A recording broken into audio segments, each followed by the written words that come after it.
Alright guys, welcome back to the stream. I am your host, your captain, the Flying Moose, with you once again, and we are flying correctly, as Tim pointed out, from Copenhagen to Edinburgh, Scotland. It is not Truck Simulator again. Sorry, I missed that when I was updating the stream. I missed the title, so I have fixed that. It should be showing up correctly now. So, also, the title is missing an N. Did I type too quickly? That's very possible. Hang on. Life in the left, see, no. Wait. Copenhagen. Oh, no, Copenhagen. Yeah. Good catch. Alright, that should be updated now shortly as well. Okay, thank you for catching that and pointing that out. Alright, let's, actually, I'm going to do two things. First of all, I'm going to get these caterers out of here before we do anything else. So let me close these doors for them. And let's see who's here today. So, starting me out at the top here, looks like American Aviator was here. Board Gamer, Quentin Conrail, good to see you again. Roger Jose Salas, good to see you. Gabe Evans, once again, good afternoon to you. Let's see who else we got. Tim, of course, good afternoon. Smurf Killer 13, good to see you. And no, we're not trucking. Thank you for pointing that out. Oz Plays Games, good to see you. Let's see, Class 158 Productions, hello, sir. Did I say hello to Santiago already? I don't think so. So hello to you. What else we got here? Anyone I'm missing? Go down the list here. Oh, Heinrich Elvar Finson.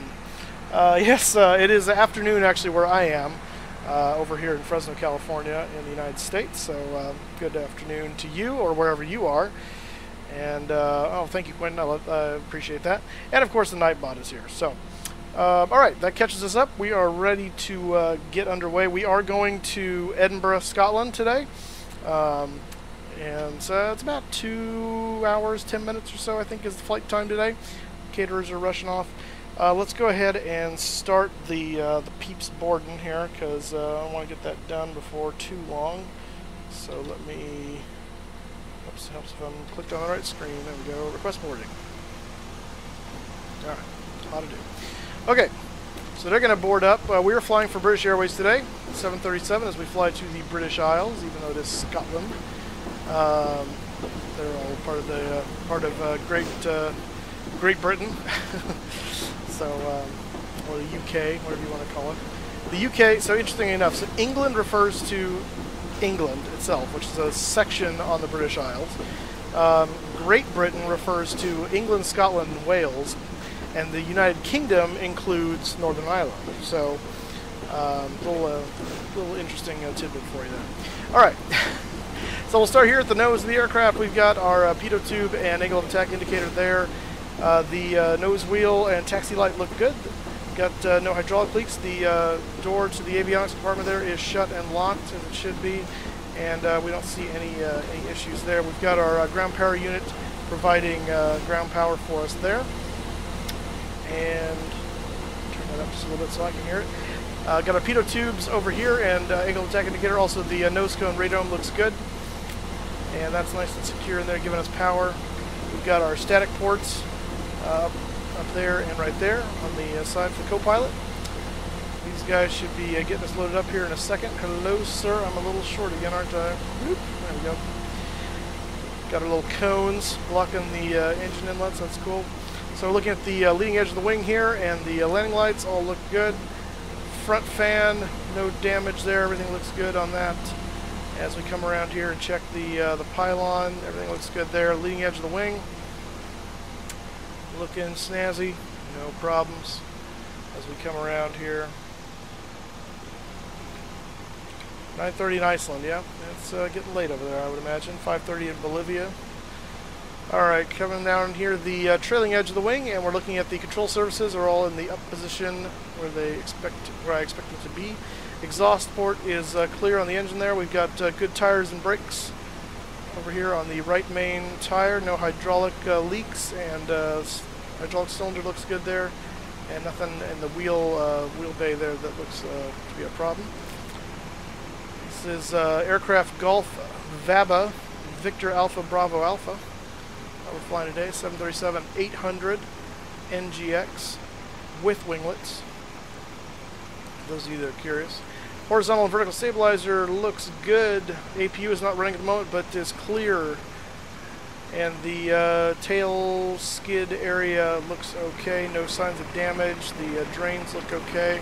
And the APU hatch access port there is closed up like it should be. Trim sections all look good there.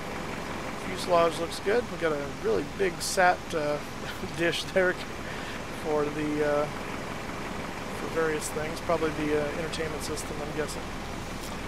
The left main tires and brakes look good. No hydraulic leaks. Cylinder looks good. I caught that little guy in there before. That's kind of cool. Little DB-bot. Alright, looks okay. Exhaust port of the left engine looks good, as well as the trailing edge surface control surfaces. All are up. Trailing edge of the wing looks okay. Winglet looks good over here. Come around and check the other side.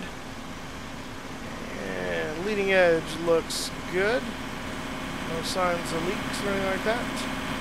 Whoa. What the crap? You're going the wrong way, dude. What do you think this is? That's an Illuminati confirmed moment right there. My goodness. Not only did he try to run me over, he just ran right through my plane. It's like Ghost Dad right around here. Sheesh.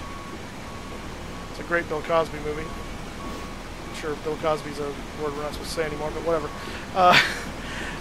Checking the left main, the left engine number 1 fan. Looks good. Blades all in good condition. Landing lights there and leading edge of the wing on the inside there looks good. It's Lufthansa Regional getting ready to go over there, the little CRJ. We've got a, something goofy's going on here too. There's all kinds of problems with this airport. This guy appears to have the, you know, let's go take a field trip because we got to check this out. Those cones, those little orange cones.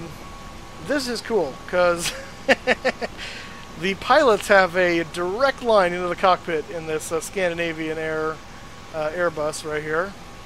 Check this out. I've never seen that before, but that is beautifully framed. Yeah, that's awesome. I'm not sure what's up with that, but well done.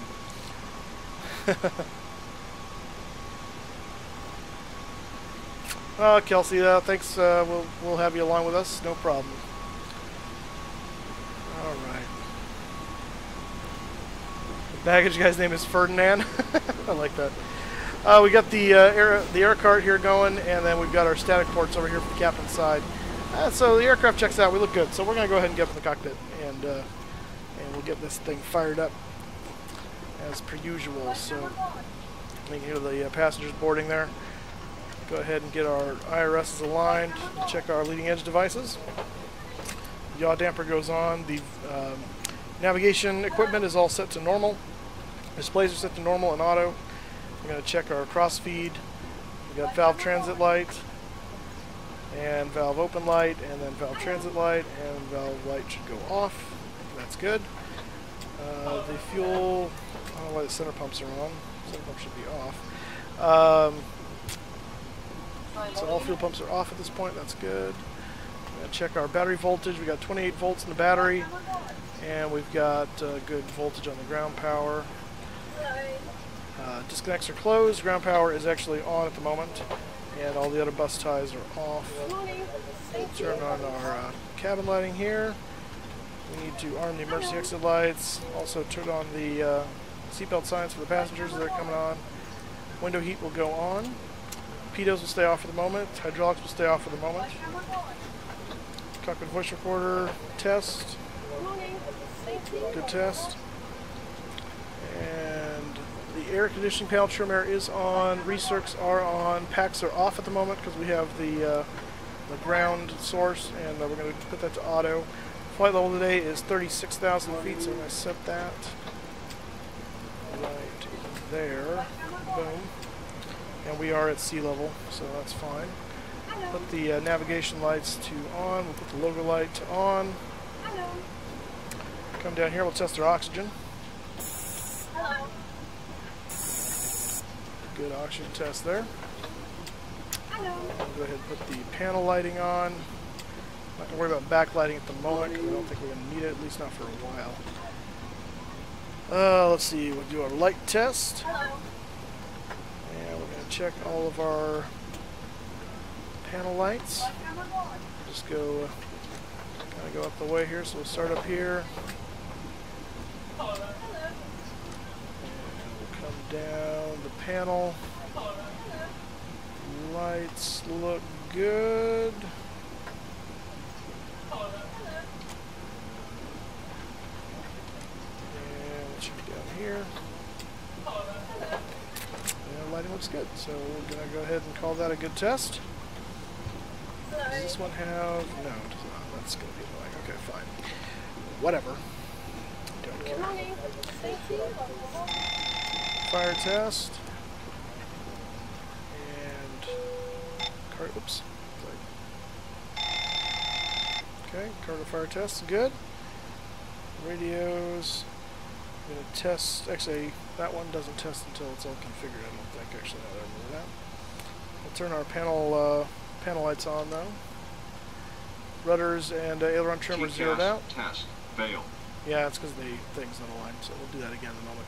Weather radar configures automatically, so we won't worry about that. We will set our little fake squawk code here, because I'm not flying with HEC today, so 4424, I like that, that's fine. Okay. Alrighty. Moose field trip, that's right, yeah. Okay. So that's going. The people are boarded now. Let's go ahead and get the flight plan loaded up. We are currently in the current AIRAC data. The data expires October 11th, 2017, so we're good. We need to enter our IRS position here, so we'll get that from our GPS. Stick that in there. And we are at EKCH. Catch. We're at Bravo 7. Let's see if it'll take it. Yes, it will. Look at that. All right. And we are going to Edinburgh, which is EGPH. PH. There we go. We are flight BAW. What did I say? It's 1346. Yeah. 1346. Alright. And let's go ahead and get the flight plan here. I'll actually show that to you guys in sim brief here real quick as it gets tiny. That's helpful. Alright, so here's our flight and sim brief.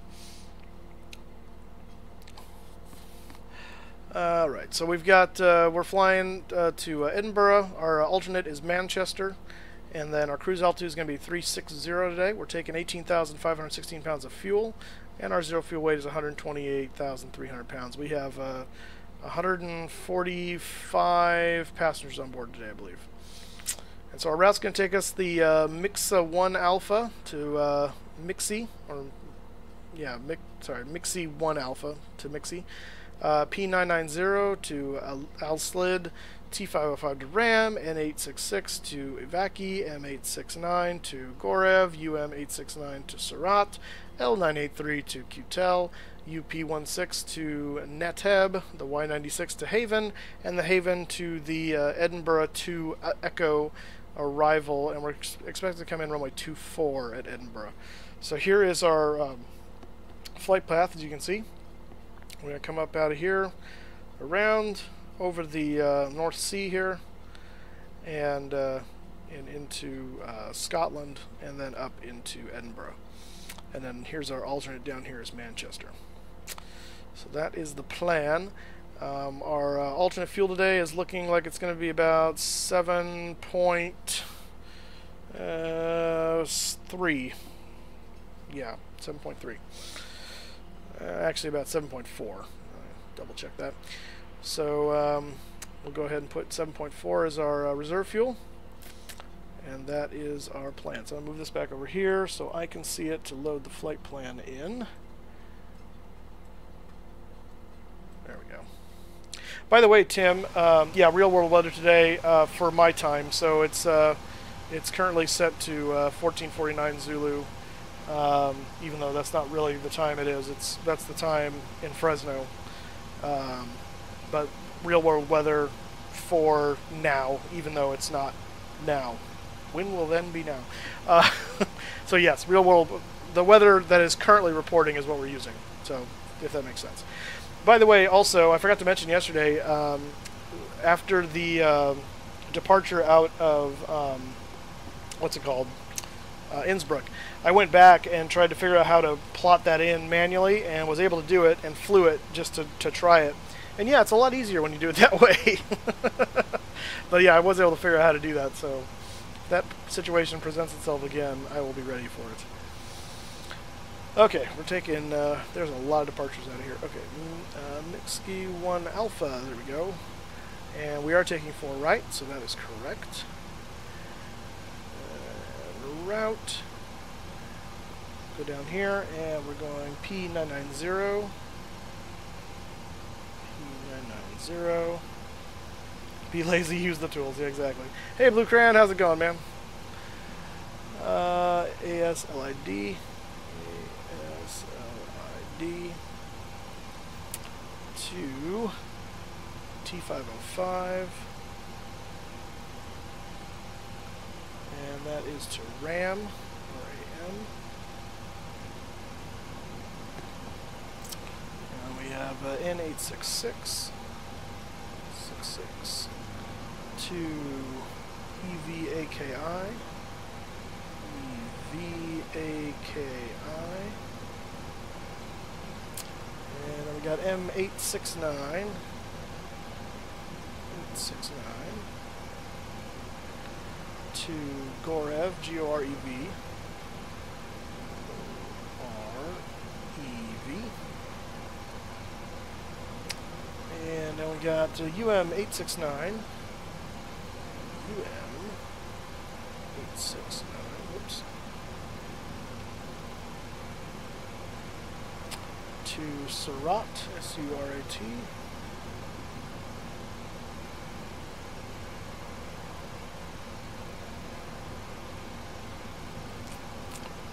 And L983. L983. To QTEL, C-U-T-E-L. T-E-L.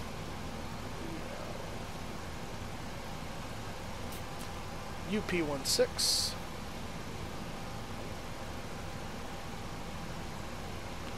To NATEB.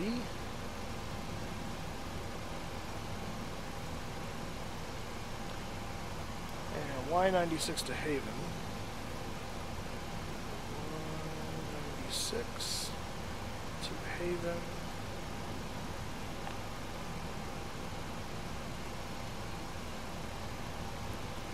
And that will take us to our arrival, which is the Edinburgh 2 Echo. No transition, runway 24.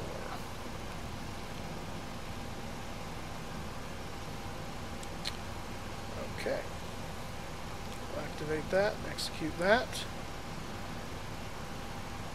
Perfinet. Reserves are 7.4. Cost index is 80. Cruise altitude 360 today. Transition altitude, that's what I forgot to look up. Standby.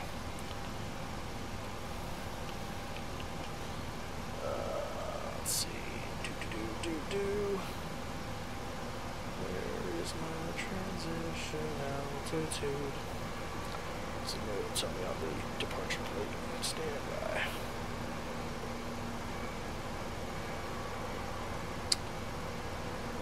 Oh, Johnny, nice. It's fantastic. Egypt Air. I loved Egypt Air's livery, actually. It's really nice looking. So props to you guys for that. Let's see, where's it going to tell me my transition altitude? Initial climb clearance. Flight level 70, so that's good to know.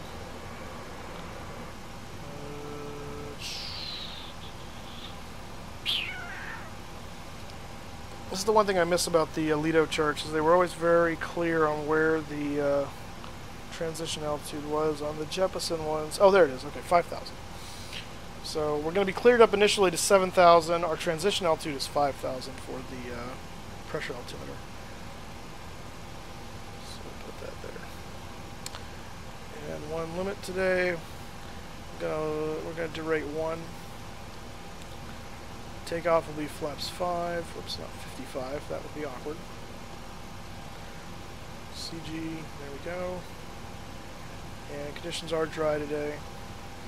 So that'll give us a V1 of 139, a VR of 140, and a V2 of 148. So we'll go ahead and put in our V2 speed, 148 plus 15. Oops, too far. 163. And then we're going to take off runway 4. We'll get the runway heading in a moment, but I'm just going to arm it for 4 right now. And we have initial climb clearance to 7,000, so we put that in the window. There. Alright, we're going to need to get the weather here, so let's do that. Airport information, Tango 14550, wind 117 at 13, visibility greater than 20 miles, sky conditions, few clouds at 5,300, temperature 13, 2.10, altimeter 3027, ILS, runway 12, landing and departing runway 12. The FR aircraft say direction of flight, all aircraft read back hold short instructions. Advise controller on initial contact you have Tango. Alright, we got Tango. The only difference there is Flight Sim does not know that in Copenhagen the preferential runways, if at all possible, is runway 4 and 22. So given those wind directions, we're going to use runway 4 right today. So that's not correct for that. But so 117 and 13, greater than 20 miles, 13 and 10 for the temperature, 3027 for the altimeter, and we got clouds at 5,300. So pretty good. Let's set our altimeter right quick. We'll go ahead and use the inches, so that's what they gave us, and then we'll convert it over. 3027. 27. Bingo. Alright. So that's 1025 millibars right there. So, okay, so we're going to be using runway 4 right. It is dry. And let's look at our taxi here. Pull this up on the map. Hey, Jack's Vlogs. Thank you so much for subscribing, sir. Welcome aboard. Appreciate it very much. Okay, based on the gate we're at, we're basically on the other side of the terminal from where we were last time when we parked. So to get down to 4 right, looks like we're going to be taking, what is this?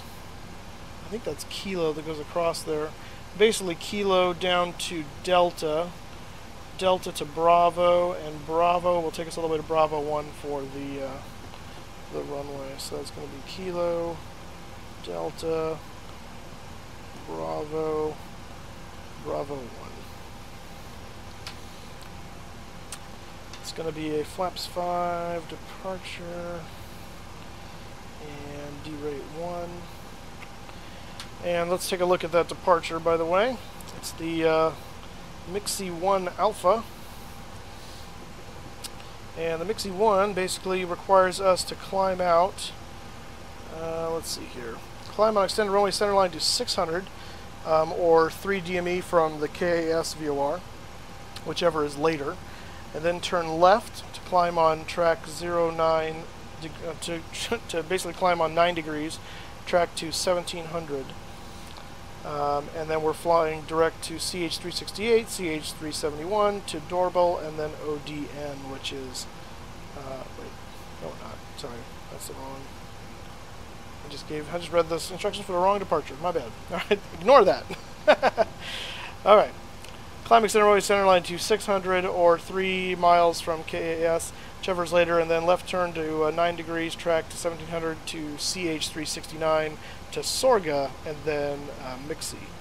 So it's very similar until that last section, until 369. We just go a little farther, about 3 miles further, and then we turn to go towards Sorga and Mixie. We don't have any altitude or speed restrictions other than 250 below 10,000 feet, and we're clear to climb up to 7,000, and then from there we get our instructions by ATC, which we'll just give ourselves today. So that's fine. So it's actually a very simple departure. out of here. So that's the Mixi 1 Alpha. MSA for our departure corridor today is going to be basically 2,100 feet. And yeah. So to sum up for the departure brief here, weather today is 117, winds are 117 at 13, visibility greater than 20 miles, clouds at 5,300. We've got temperature 132.10, altimeter is 1025, and runway we're going to be taking off is going to be runway 4. We're going to get there via Kilo Delta Bravo Bravo 1. It'll be a flaps 5 departure using a D rate of 1, the D rate 1 setting for the thrust. We're going to be taking the Mixi 1 Alpha departure, which will basically mean to climb on runway centerline to about 3 miles from the Castrip VOR until 600 feet, whichever is later. And then we turn left to 9 degrees to on course to CH 369, at which point we'll turn left to 284 towards Sorga. And then from Sorga we'll turn right to 328 to Mixi.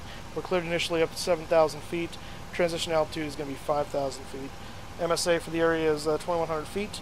If we do have to abort, we will, shortly after takeoff, we will get up to 2,100 feet before we start our turn, and we will turn right 180 degrees to come back onto runway 4 right, where we took off from.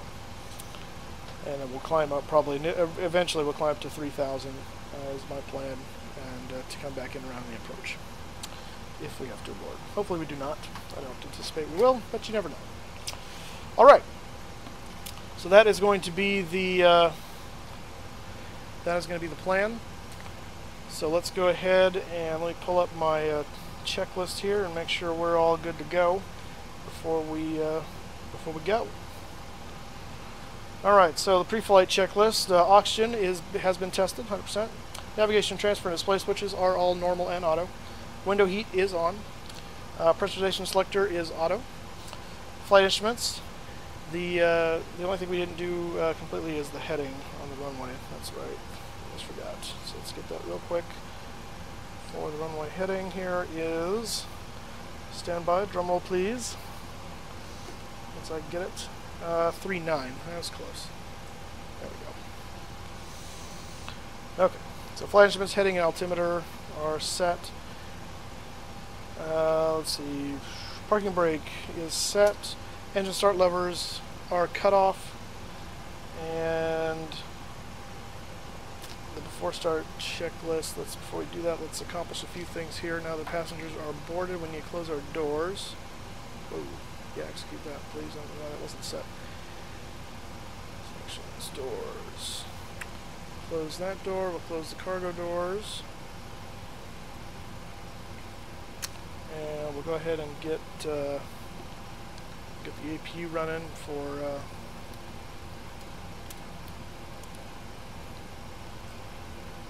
that. Go ahead and turn on our anti-collision light as well.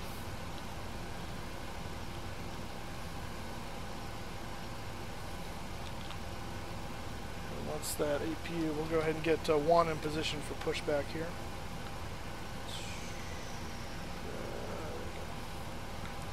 And we're going nose to the left. Yes, that's correct. Alright, here comes 1. Get the jetway pulled out of the way.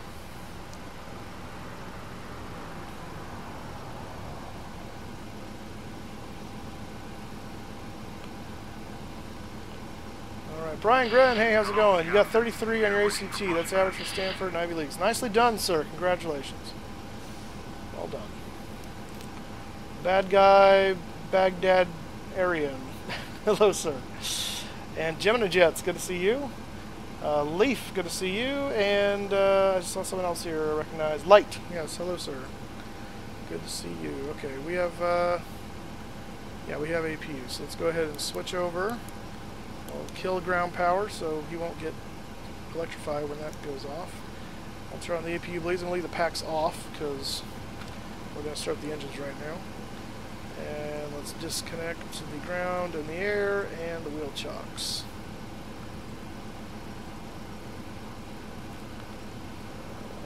Let's see here. There we go. Okay, before start checklist, flight deck door closed and locked. Fuel is checked at 18,500 pounds. Passenger signs are on. Windows are locked. MCP, we've got our V2 speed is 148, so we set V2 plus 15 in the window. Heading is set at 39, and our altitude is set at 7,000. Takeoff speeds are V1 139, VR 140, and V2 148. CDU pre-flight is complete. Rudder and aileron trim free and 0. Taxi and takeoff briefing has been complete, and anti-collision light is on. So we are ready to go. Releasing parking brakes. Commencing push. All engines clear. Start that wheel. Alright, here we go. Let's go ahead and start engine number 2.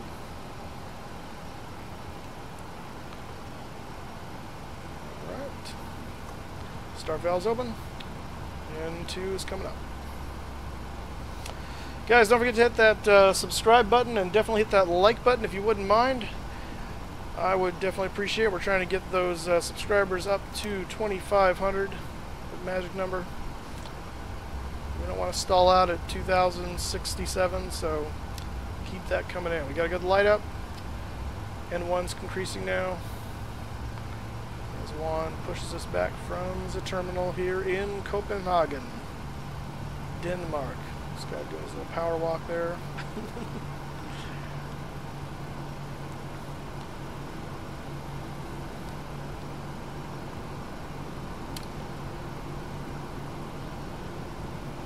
Alright, we got starter cutouts. Let's go ahead and start. Oh, let's get those fuel pumps on. Start engine number 1. Set parking brakes. Parking brake set.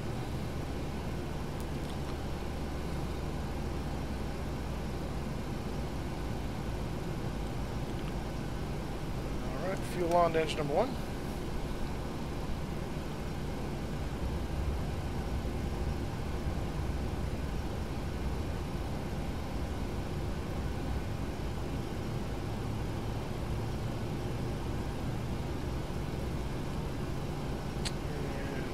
Nicely. Unlocking gear. Let's go ahead and test the TCAS now that that's all up and running. I'll switch this over to standby. Tow truck disconnected. Bypass pane removed. TCAS test pass. Now we got starter cut out on the other side. We'll switch the engines over to continuous. As he pulls that away, we'll go ahead and put the hydraulics on. Engine bleeds can go on, and we'll bring on the packs. Left is clear. Right is clear. And we'll switch to generators there, and our pitos can come on. Dome light can go off.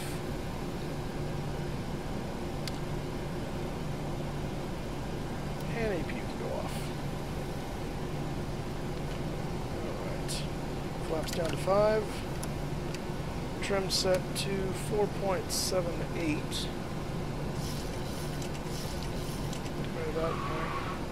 Good grief. Right about in there. Got idiot people that drive around here. Okay. And we'll set that to RTO.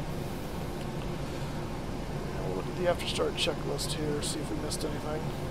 Generators are on. Probe heat is on. Yep. Anti-ice is not required today. Isolation valve is set to auto. Engine start switches are continuous. Recall, we can check that. That's good. Auto brake is RTO. Engine start levers are at idle detent. Flight controls, we can't really. I mean, I can do this, but there's nothing graphically for me to look at in this model for some reason. So, yeah, flight controls work. And ground equipment is now clear.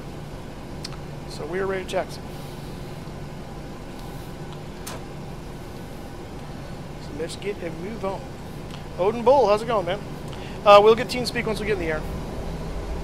American Aviator.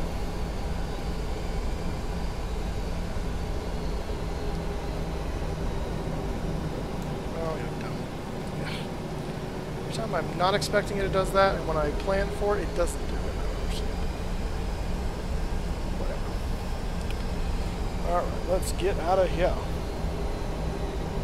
I don't know, it won't actually, not in this one. I don't know why, but the different liveries, they have the status page configured differently, and this one only has that. And it should be listed below it, but it doesn't do it. Like, I can go in into the PFD, the FMS, to find where to turn that back on, but for some reason, certain liveries, they've turned that function off. So, yeah, there's no place to get it. It's really dumb. I don't understand why you would ever not have that, but whatever. Go figure. Alright.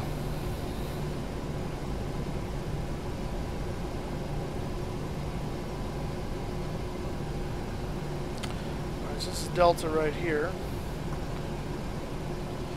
So we take Delta down to Bravo, and then Bravo down to Bravo 1.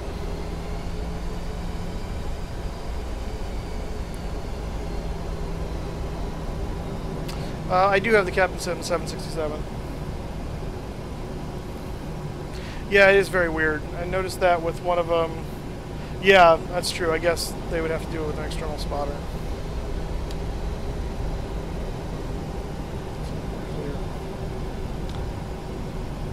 Appear to be clear. Go ahead and turn on the TARA at this point.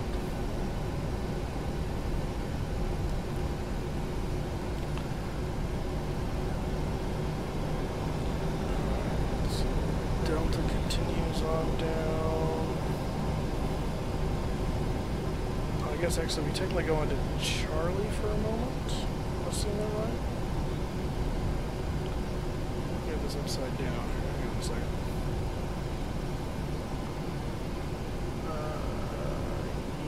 Yeah. So I guess it becomes Bravo. That, or in this version it is Charlie.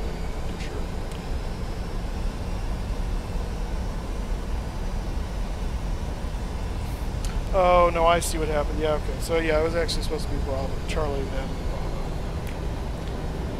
It's a weird intersection. Kushin Gaming, hello, sir. Welcome to the stream.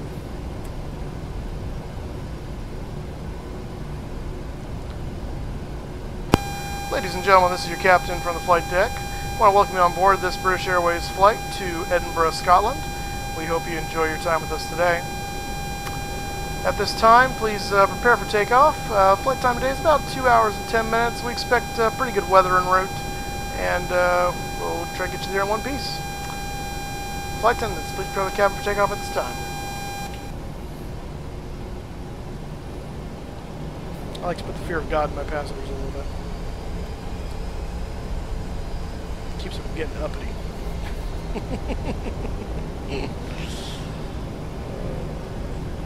Turn the flight director on at this point.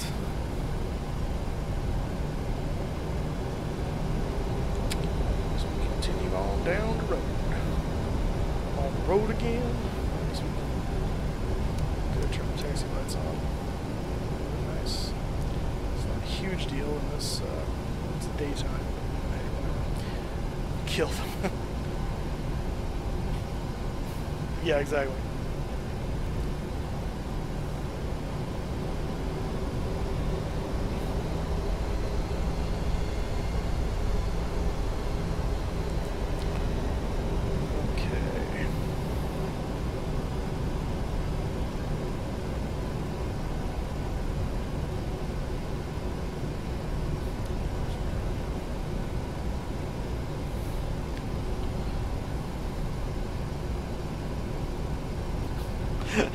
They move, please tell the flight. I like that.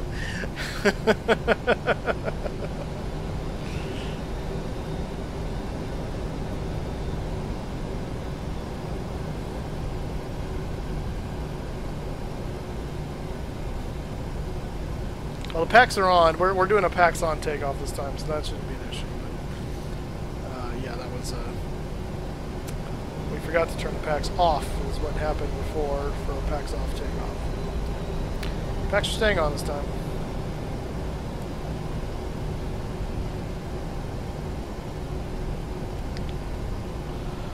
Keep it simple, stupid.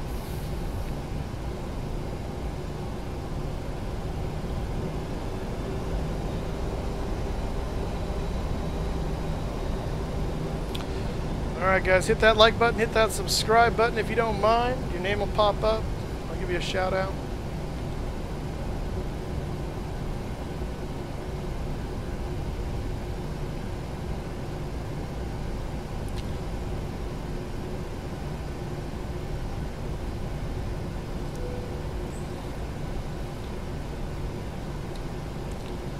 Alright, coming around here for the runway.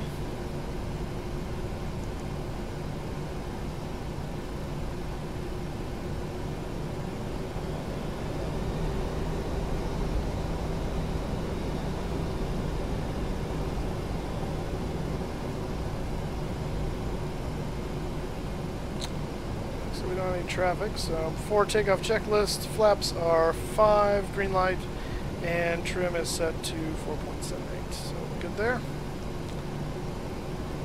Takes out a runway, so lights going on, strobes on.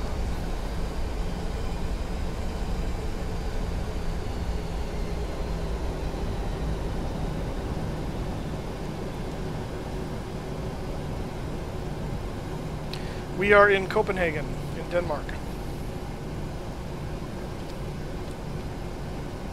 Auto throttle armed. Why can't I arm LNAV? V1 Simula something or other. Thank you for subscribing. Welcome aboard.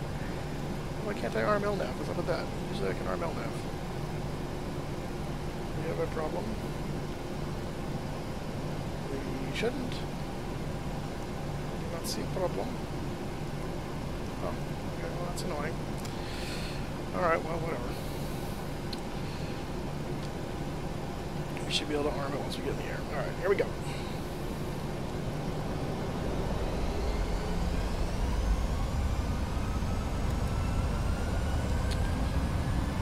Take out power set. Yeah, I did the weight and balance and everything.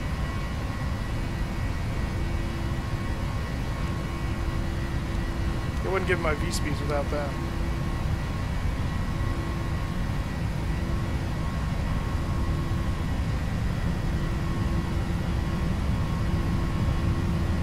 V1. Rotate. V2.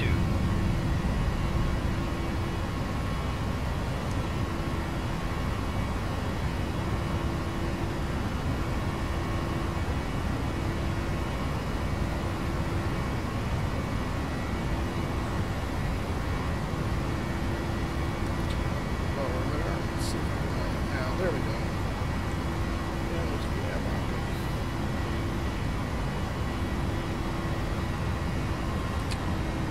There's the turn.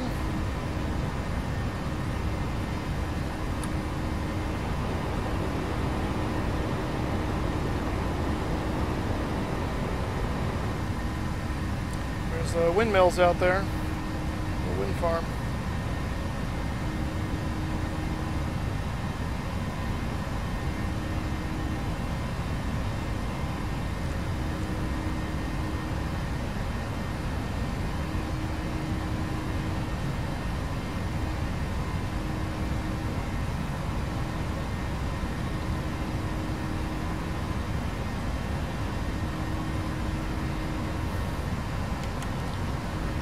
To 1.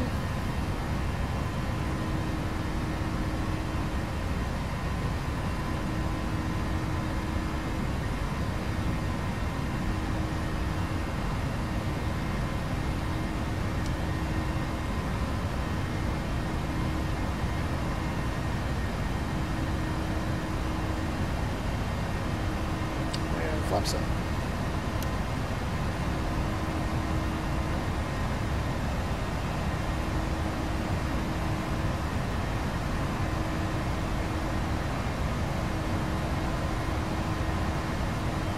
Yeah, no, the first point was actually right down the runway. It dog-legged over after that. It was that 600-foot point, the 3 miles straight ahead from the Castro VOR, and then it dog-legged over to 9 degrees. So it looked like on the scope that it was more than 5 degrees off, but it wasn't. So.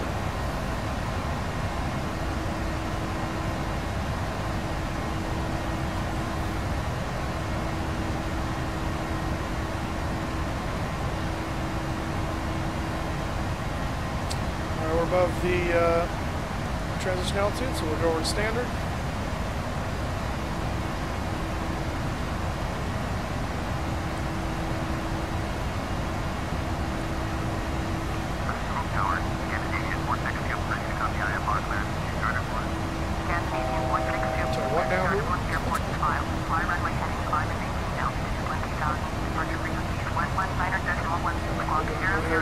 Roll this up to our flight altitude.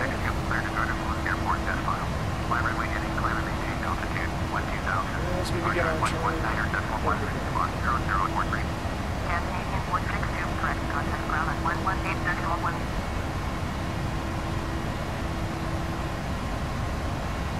So climb out of Denmark.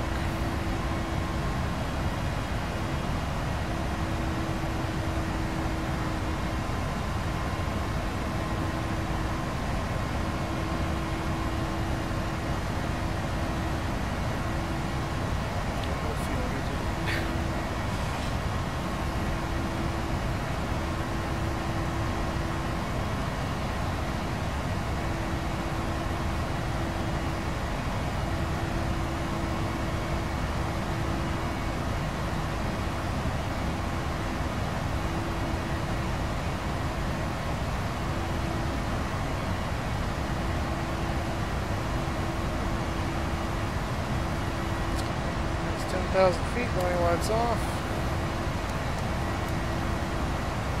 We'll be able to accelerate a little bit now.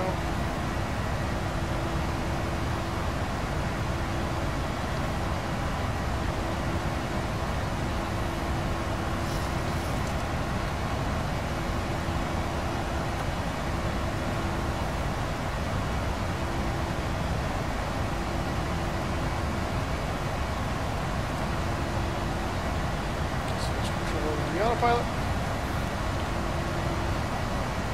And let's double check the after takeoff checklist. Engine bleeds are on, packs are auto, landing gears up and off, flaps are up, no lights.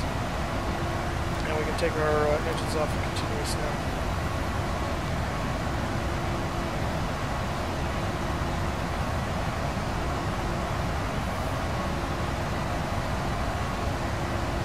I'm pretty sure at this point we will be flying tomorrow. I haven't heard from the guy today, and I would think I would have heard by now if he was planning on doing that tomorrow. So I'm about 90% sure we'll be flying tomorrow.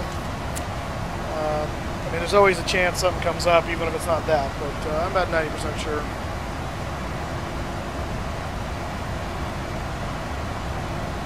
Alright.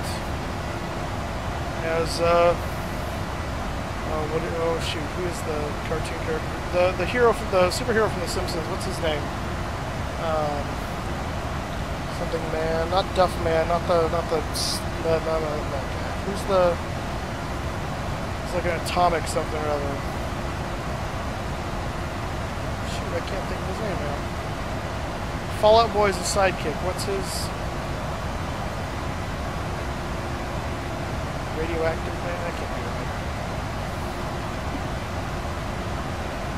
Spider Pig. No, not Spider Pig. I'm trying to remember, it's played by McBain, and I was gonna say, just like he says, he couldn't say up and at him, he would say up and at them.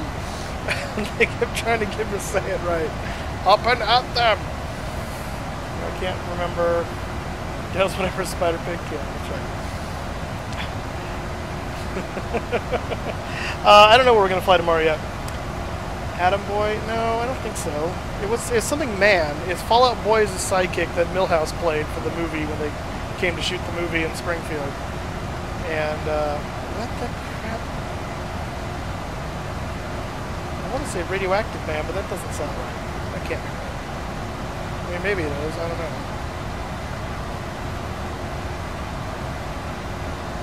It just feels like it's lacking something. I don't know. Alright, let's go ahead and get TeamSpeak going here. I'm going to turn that on since we're climbing up. Connect. Yeah, not now. Connect. Connect. Connected. And let's see. We're gonna get our standard room. Yeah, looks like we are. Channel switched. All right, we are in TeamSpeak live stream room 3 in the TeamSpeak channel. So if you want to join TeamSpeak, you are free to do so. Captain Tim, how's it going, sir? Yeah, doing well. How you doing? Doing good. You said you had a flight early this morning back up Austin, to the hub. Detroit. Yeah. Detroit, yeah. Austin, Detroit, and then jumped seat over to Chicago. Got it. Funsies. Beach Oh, stand by. Shush. Sorry, someone said something. What was that? Hey, dude. Hey, Sandwich, how's it going? Doing good. How about you? I'm doing well. Doing well. And looks like Kushan's in here as well. How's it going, guys? Good. Good to see you. How are you doing? I'm exhausted. Lots of work, or? Work has been crazy, and the next 3 to 4 weeks are looking just as bad. Gotcha. What do you do? I'm a CAD technician for a structural engineering firm. Oh, okay.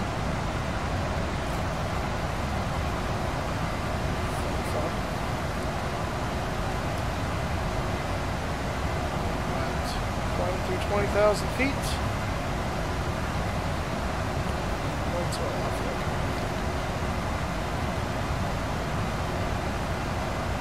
Okay, I'm stuck in the center tank. I didn't realize we did. It's broken.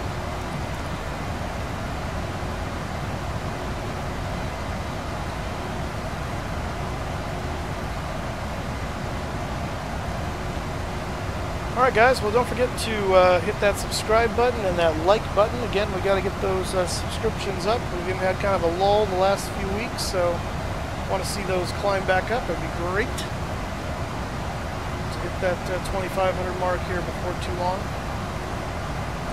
And the likes help us attract people to the channel, so if you're already subscribed, you want to do your part, make sure you hit those, make sure you hit that like button as well.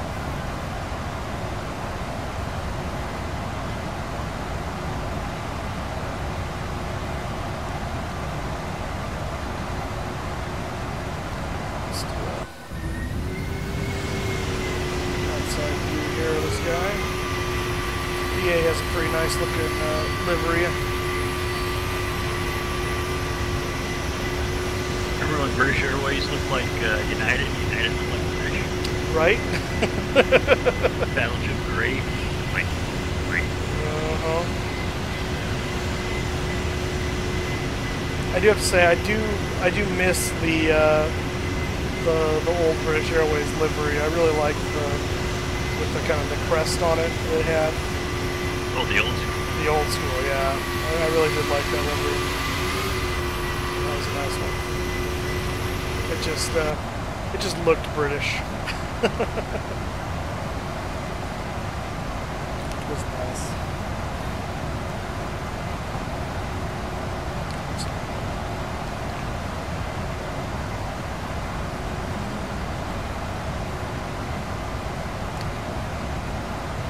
I gotta see how I get this to work. The new Navigraph stuff apparently has a map that will detect where your plane is and superimpose on the charts, which is kind of cool. If I can figure out how to get it to work. Always something. Always something. Seems like they've been updating a lot here lately. They have. Well, they did that big transition over from the Lido charge to Jeppesen. And I'm getting used to it. Like I said, the only thing I've gotten so used to the Lido is that I'm trying to now find where I'm getting better at it. But I'm trying to remember how to navigate. I mean, I grew up doing flight training with Jeppesen charts, and then when I started doing Navigraph, they were all Lido charts, and I went, oh, okay, I'll figure out how to work these. And I really got to like them. And then right when I've gotten pretty used to them and like them, and then they switched to Jeppesen. Hey, how do you do that thing you do on the PA? You said you do it through OBS? Yeah, so what I did is I set up a, are you familiar with OBS, first of all? Oh, yeah. Okay. So I have my game scene set with the, you know, headset capture, browser source, the normal mic, all the different feeds for that scene. I created basically an identical scene called in-flight announcement. So it's completely the same with a keystroke assigned to it to jump me there. Which I used as F7, which is what screwed up last night in the American truck when I tried to hit F7 and it turned on the in-flight announcement.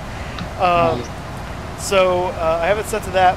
The only thing that's different in the in-flight announcement one is I have an audio track that plays. That's that kind of high-pitched whine electronic noise. Yeah, what is that? 400 cycle. It's I actually got it from. It's a video. There's a guy that does a bunch of videos. It's actually good watching if you want to see like cockpit interaction for. Like Cessna Citation jets and stuff like that. The guy's name is Guido Warnicki, and he's done a bunch of cockpit videos. He'll put a cockpit up like behind him, and so you're watching him and whoever his co-pilot is, you know, do their stuff on these little jets.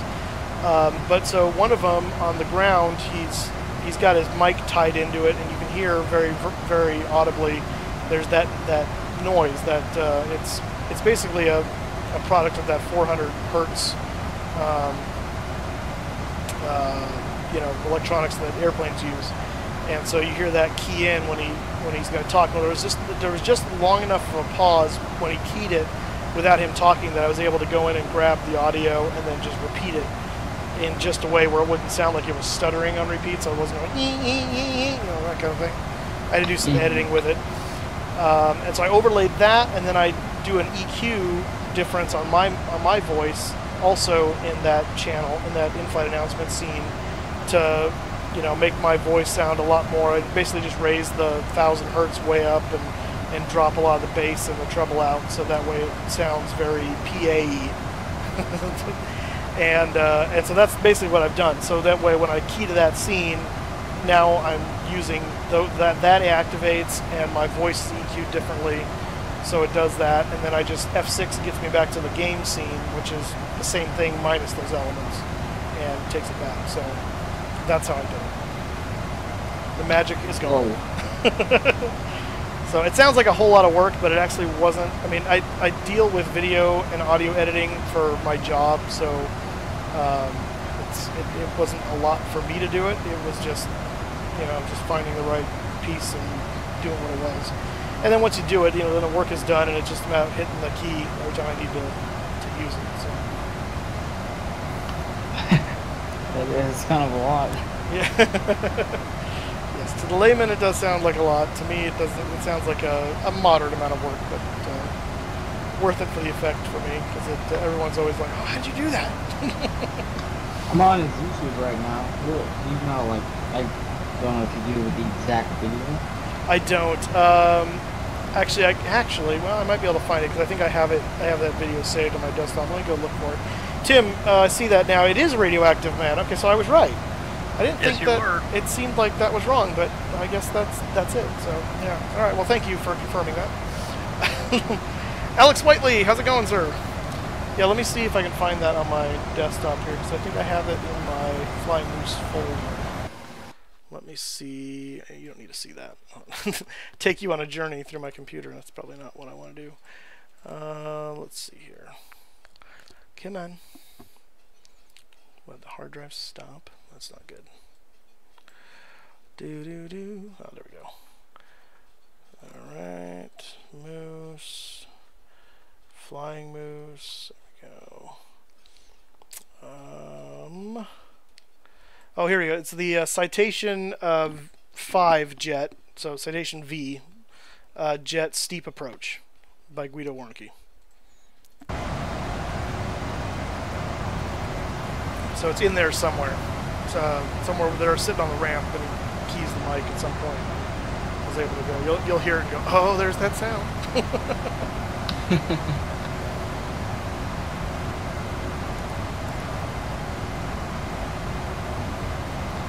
Alright, about 3,000 feet from our top climb to our cruise altitude. There it is. Hear it? Oh, yeah. Yeah, so it's not like when they're talking. It's just they're taking off right now. oh, I got you. Okay. Yeah, well, somewhere in there it had that effect. So, but yeah, they're fun videos to watch if you like cockpit interaction, watching what's happening there, and just the pace of what's happening. It's fun to watch. Yeah, I'll check it out.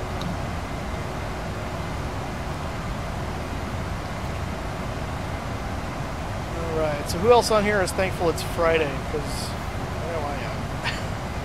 Me. And I know Kushan is because he's been exhausted from work apparently.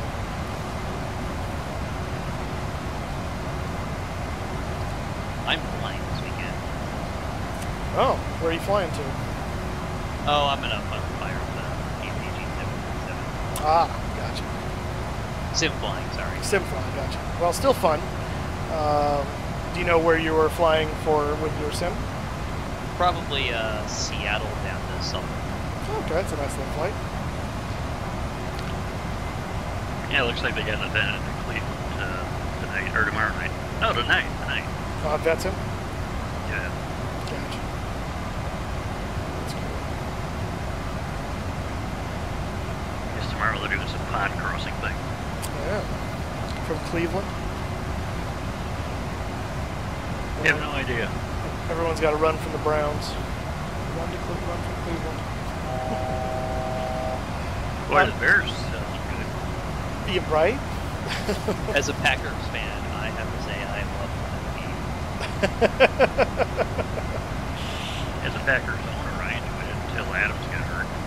Other than that, and Montgomery. What happened with that, Adams? When I heard that they were saying it seemed like a dirty hit, but I didn't. It was a dirty hit.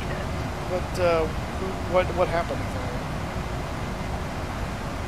Well, they had the quarterback tied up, and the guy from the Bears came in leading with his helmet. Pretty much a glance and blow off the chest right into the head. Ugh. That's disgusting. At speed, yeah. Yeah, that's always hard to watch. And he was already bound up. He wasn't getting any more forward progress. Yeah, so it's just kind of, yeah. Alex, livery today is British Airways. I'll give you another little scope outside the plane here for that.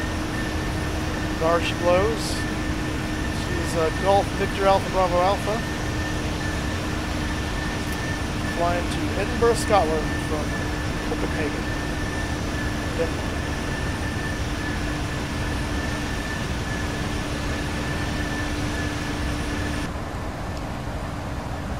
I'm going to step away from the cockpit for just a second because I realize my drink is in the other room. So, one moment. Stand by.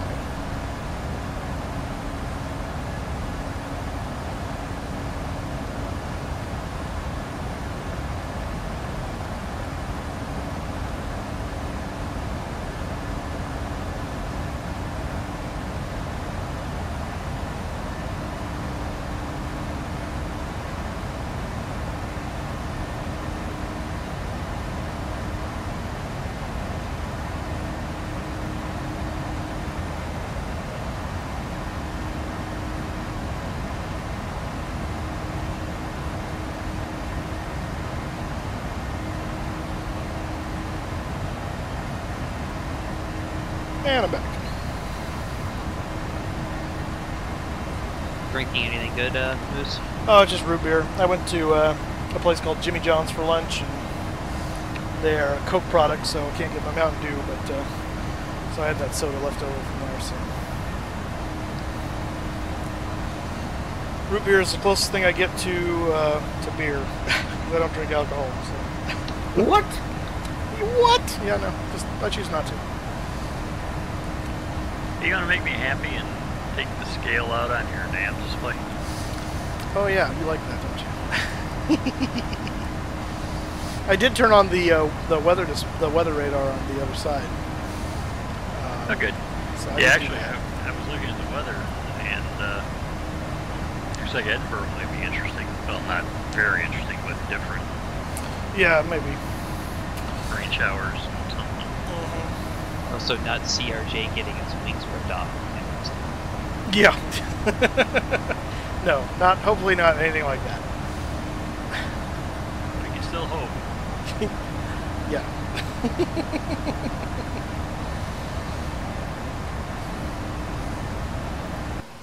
Yeah, I looked at the. What does my thing say for the weather here? Let's see. Stay down where I put you. Yeah, last time I saw it was like light rain showers. Let's see here. Actually, I don't see.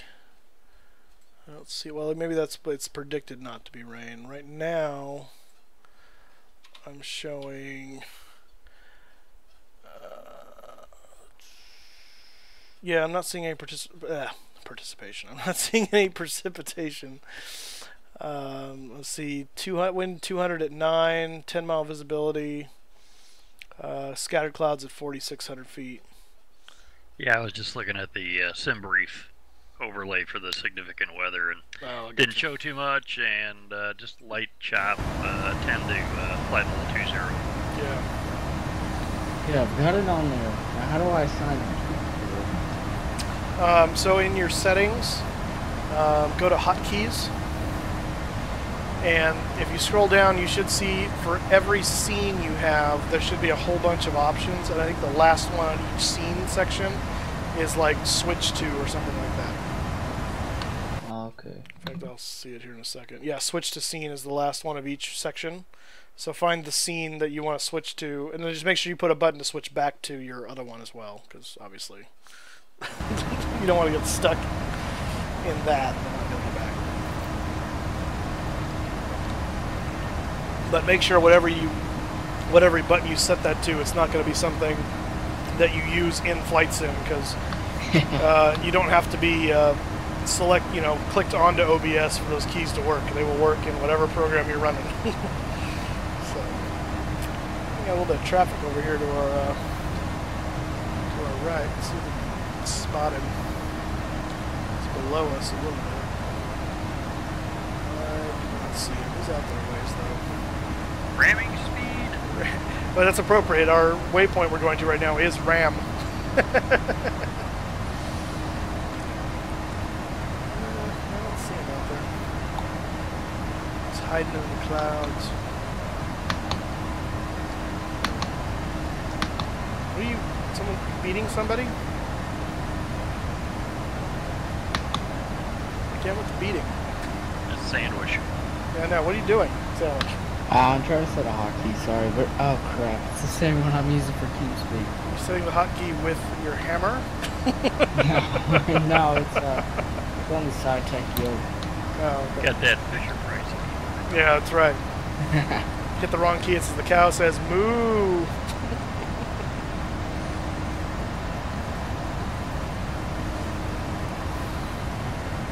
That's what you need is the moose set, whatever they make. Yeah. Sounds like a groaning. It's not very sexy. The bellow, isn't it? Yeah, kind of. That's a good way to describe it.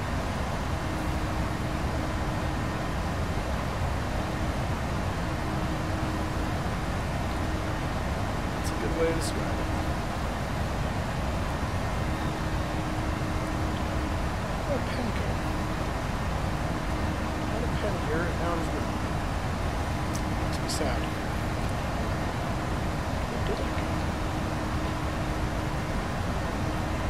Just roll a jet on its back and it'll pop up. That's right.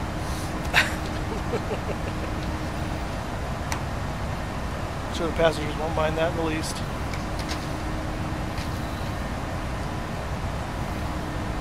Yeah, well, found a different pen. I don't know where mine went. Hold on, I'll be right back. My doorbell's just ringing. Okay. Hopefully it's not an assassin. Didn't know we were taking attendance, but okay. Yeah, right?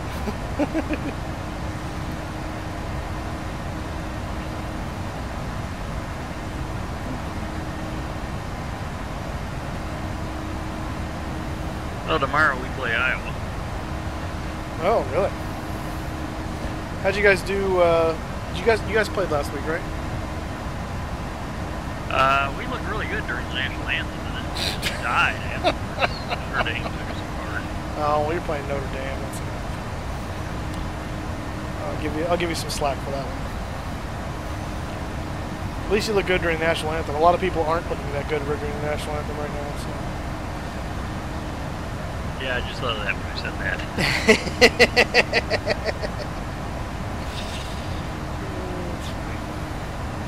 You look good in pregame groups. There you go.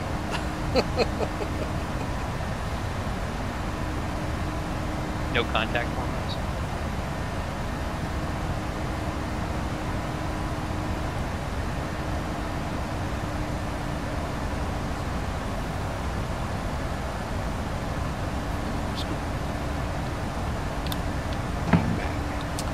Alright, who was at the door? My rudder pedals came. Oh, nice. That's a happy arrival. It is.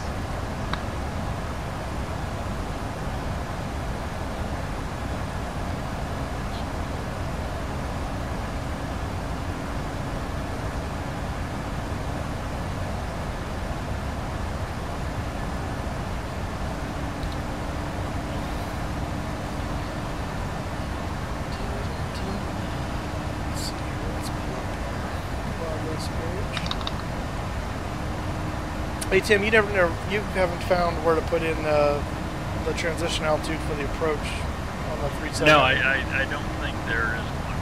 Okay. It's assigned by ATC generally. Yeah. Well. Yeah, I see the transition for speed, but not for altitude. Yeah. Oh, Ronan, how's it going, man? Doing fine, thank you. How are you? Doing well. Good to have you on TeamSpeak. Thank you. I'm glad to be here. So whereabouts in the world are you again? I think I've probably asked you that before. But... I am in the Midwest. Okay, so well, you could be in Tim's neck of the woods. Midwest is kind of a broad term. It certainly is.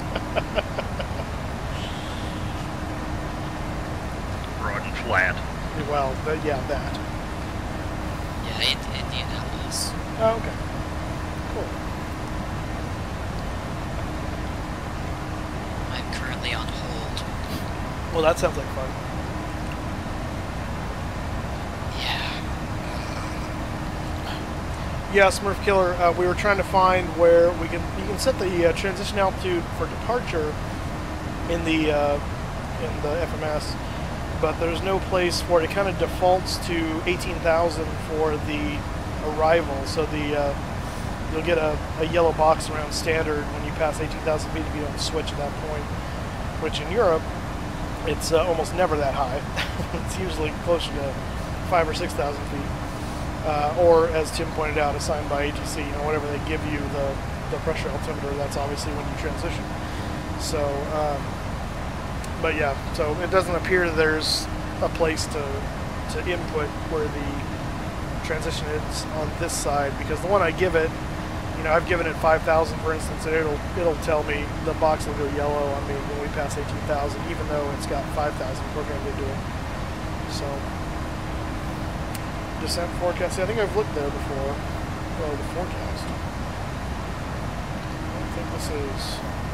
Oh, transition. Oh, look at that. Tim, we found it. Yeah, but does it work? Well, that's another question. So we'll find out. Let me find out what my transition altitude is supposed to be here for Edinburgh. And 6,000 feet from. All right, we'll see if that works. Well done, Smurf Killer. Never would have thought to look at the forecast.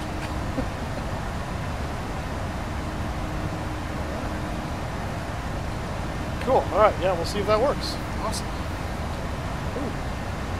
So just going past us. Below us. Over yonder.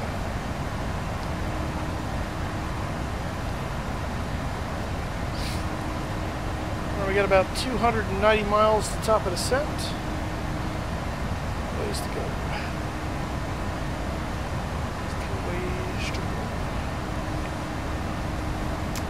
Yeah, thanks Smurf Killer for that. We'll hope that works. That's good to know. Mental note where that is. We're searching all over the language. Probably try to see Sounds awful. Poor passengers with them moving around a bit. That'd be nice.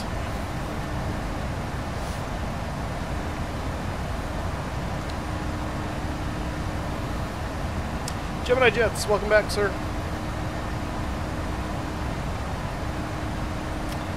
NightBot is correct. Hit that subscribe button, that like button if you have not already. Let's get those subscriptions and likes up. I would much appreciate it.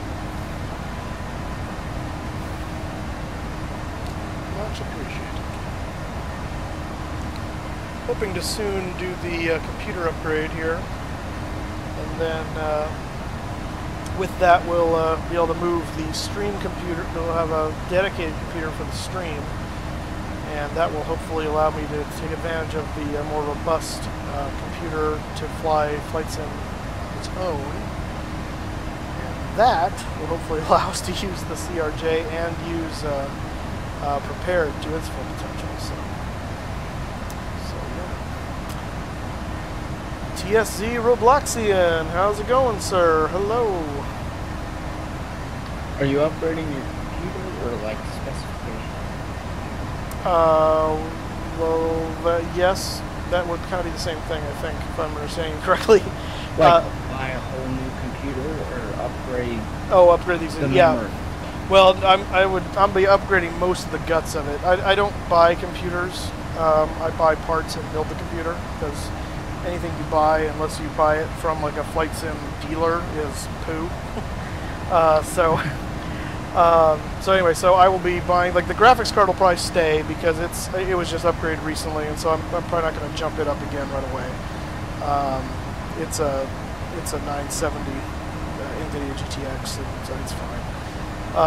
The processor is going to get upgraded. As a result, the motherboard will need to get upgraded, and the RAM will get upgraded as well. So it's really those three. What are you doing? What are you getting for RAM? I don't know yet. I haven't spec'd it out yet. I'll do that probably right before I do it. Just make sure everything goes together well. It'll be at least 16 gigs. Because right now it's only 8. I mean, which is fine because Flight Sim doesn't require a whole lot. Because the Flight Sim I'm running is 32-bit anyway, so it can't use more than 4. Actually, can't use more than 3.5. So anyway, so the RAM and the RAM speed is the more important part of that, but I'll be getting plenty of RAM for it, and then the processor. I haven't decided on which direction I'm going with the processor yet. I've used AMD almost my entire life, and I like it, but I'm really interested with the Ryzen that just came out recently. The kind of speeds and performances they're getting for the price point. I mean, Intel you can get really good, but you also spend out the nose for it. So it's just kind of, you got to find that line between price and speed. Smurf Killer, you upgraded to Ryzen this week. It's amazing. Well, that's good to hear. I love to hear that. So that's kind of what I'm seriously considering, is going with the top end Ryzen from AMD. Kind of cool. What's that going to take? Generally speaking, it will, unless you seriously do overclocking with it, you can cool it with air cooled, no problem. I have a big old fat on my existing processor right now, a big old giant air fin cooler. So it's I forget what the brand is, but it's ginormous and keeps that thing really cool, which is nice. I may do water cooling, but that's a whole other level of complexity that I'm not eager to get into. It is expensive, yeah. Could look into one of the Corsair coolers. Self-contained unit. I've used those for my last couple builds, and they've worked flawlessly. Is that the water cooled or is that the air? No, it's a water cooled. Okay. You don't have to ever refill the reservoir. It's a closed system. Oh, okay. Yeah, so that would probably be the way to go if I do water cooling. Because yeah, I don't have to service it all the time. And it's quiet. Yeah, one of the tablets I think the service is water. Really? I think I saw that somewhere. That's interesting. I did not know that. Yeah, I didn't either. Well, don't quote me on it, but I think I saw that somewhere. Well, we're quoting on you on it now. Well, that would be interesting if that's true, though. So, someone, Go Gadget, look that up. Yeah,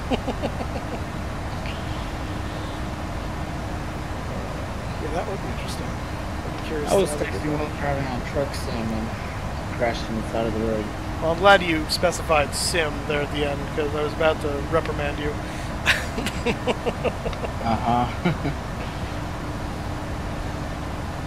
And see, that's what'll happen. Texting while driving, you'll crash. Don't do it. Don't do it. Well, I have to. Oh, sorry. No, you go ahead. I have to say I was very bored on hold until I started watching the stream. Well, good. I'm glad we can help you out. What company are you on hold with? I am currently on hold with New Tech. New Tech? Is that the? Did they like loan people money or something? No, it's video streaming solutions or whatever. Oh, okay, different New Tech. Gotcha. Yes. So there's one I've seen. It's like they use a newt as their mascot, and they're talking about giving businesses money or something like that, loans or something. Oh yeah, this is New Tech TEK. You know, I think that one is too. I think. I think that's side Interesting. No, well, the one I'm talking about is New Tech. But it's NEWT, I think. So it's like, or yeah, NEW. So it's like newt, like a newt. That's the one where the CEO just quit. Maybe, I don't know. I've only seen their commercials a few times, and it's always been something I kind of roll my eyes with and try to change the channel when I see it come on. Yep, the Surface has got something called a hybrid liquid cooling system. I just found that. Huh. Yeah, Tim beat me to it. It's got pictures. Oh, good. Then I can understand it.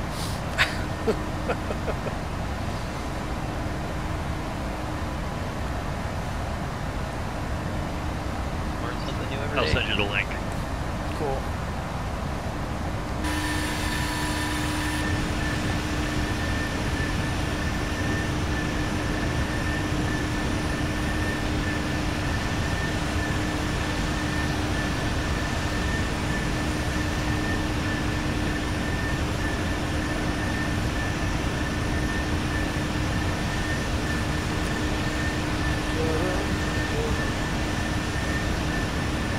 I should just listen to jet engines all day. There you go. It's like white noise. Very peaceful. Alright, so here's Tim's link on the Surface Pro 4. Okay. Hybrid liquid cooling system. Okay.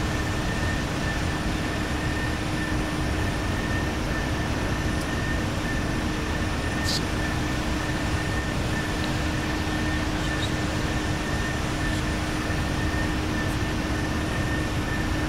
Hey, Robin just donated $5.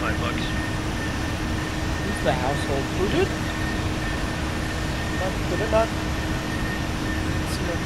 Who'd you say it was that did that? Robin Cantor.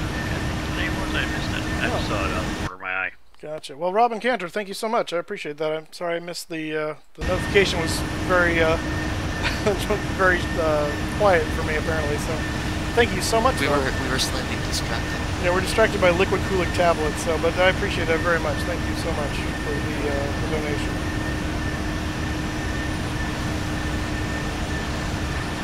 Let's see. Concentrated in one spot. It boils and evaporates liquid inside a metal tube that touches the processor. Oh my goodness. That vapor travels to two places inside the floor to condense back into a liquid. One to the fan, the other under where the kickstand normally rests. As the fan would rarely run unless it would extremely low test. For web browsing, monitors would no longer have a fan run unless you did to. Huh. That is cool. Interesting.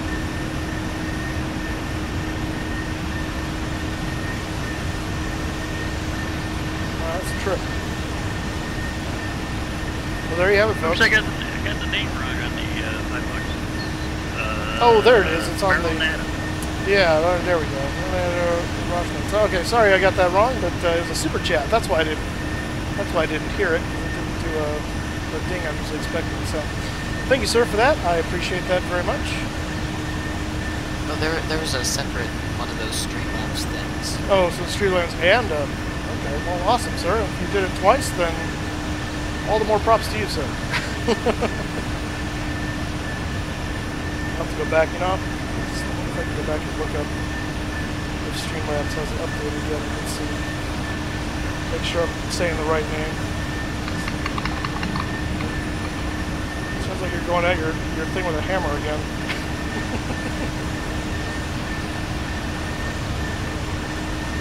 That wasn't a new rudder pumps. I hope not. They do have to be calibrated. That's true. I don't think that's how you calibrate it, though.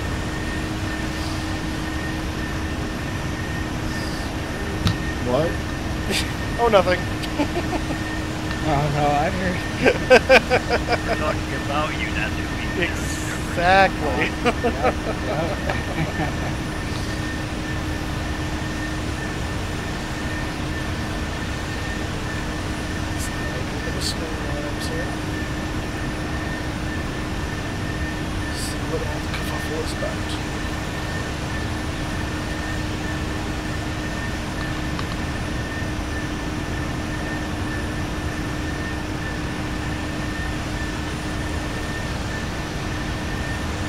Oh, I just back to the stream.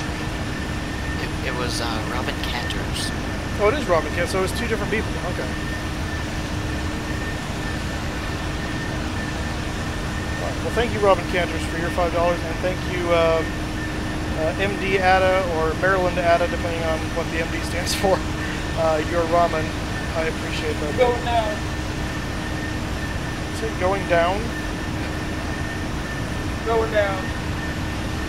Okay, sandwich. Oh yeah, Robin Cantor. Okay. Cool. Well, thank you guys so much. Appreciate that.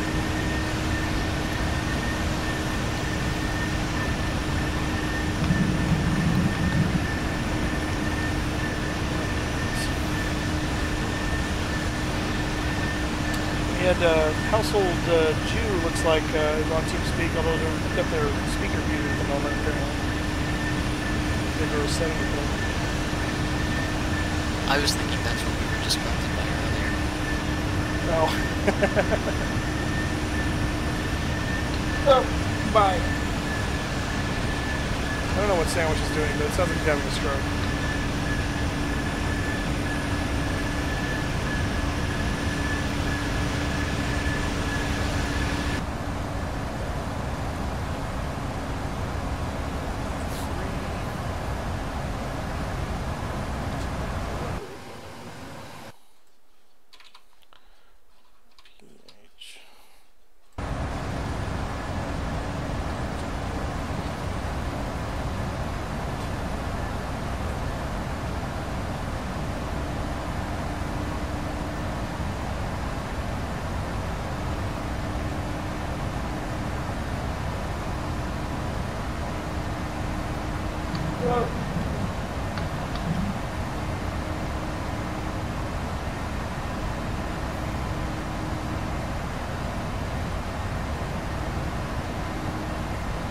Oh, we're crashing. What are you flying? Nope. 737? Zebo. I don't know what a Zebo is, but...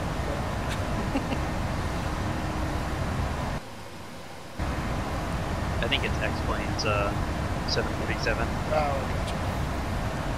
I'm gonna have to give up on my on-hold call. It is now 6 o'clock Central Time, so they've gone home for the day. Oh, that sucks.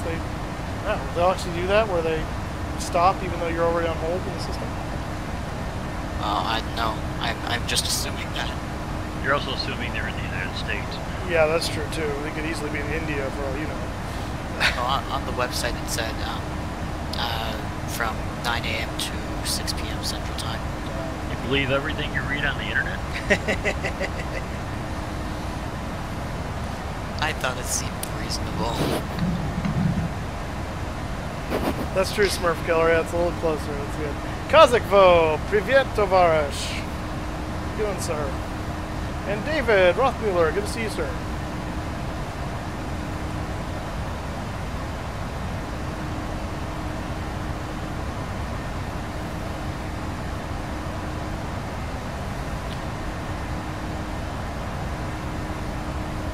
Privyet? Autocorrect. Or something. It's supposed to be a V, not a B.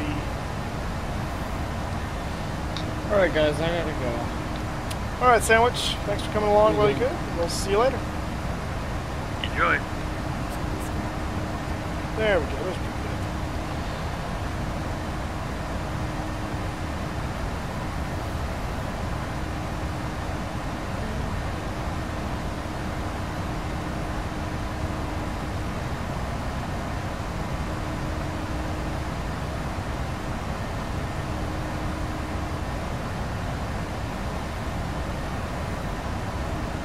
Yeah, I was doing some reading on that, what do you call it? The transition altitude thing on the descent forecast. Uh-huh. And if there is a, in the real world, if there is a transition altitude called out in the star, it will overwrite whatever you put on there. Oh. Interesting. So when you say, again, I understand this is the real world, so not necessarily related to this, but when you say transition level in the star, are you referring to just on the chart where it lists what the transition level is, or if it actually like spells it out in the star route somewhere? Or do you know? I'm just reading what the manual says. Oh. But if you have a, if you plug a star in the FMC, Right. and it specifies a transition altitude somewhere, I guess it's in the arrival code. Yeah. You will hop into that descent altitude and overwrite that. Huh. That is very interesting. It's probably why we don't use it. Yeah.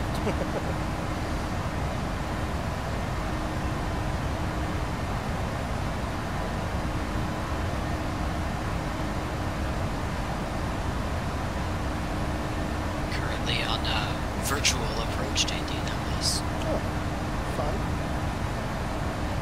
This is X-Plane? FSX. Oh.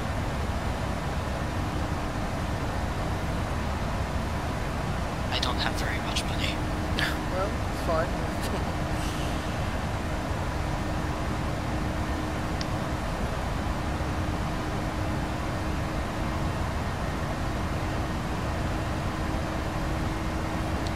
Did you get the soundboard and everything pulled out of the church?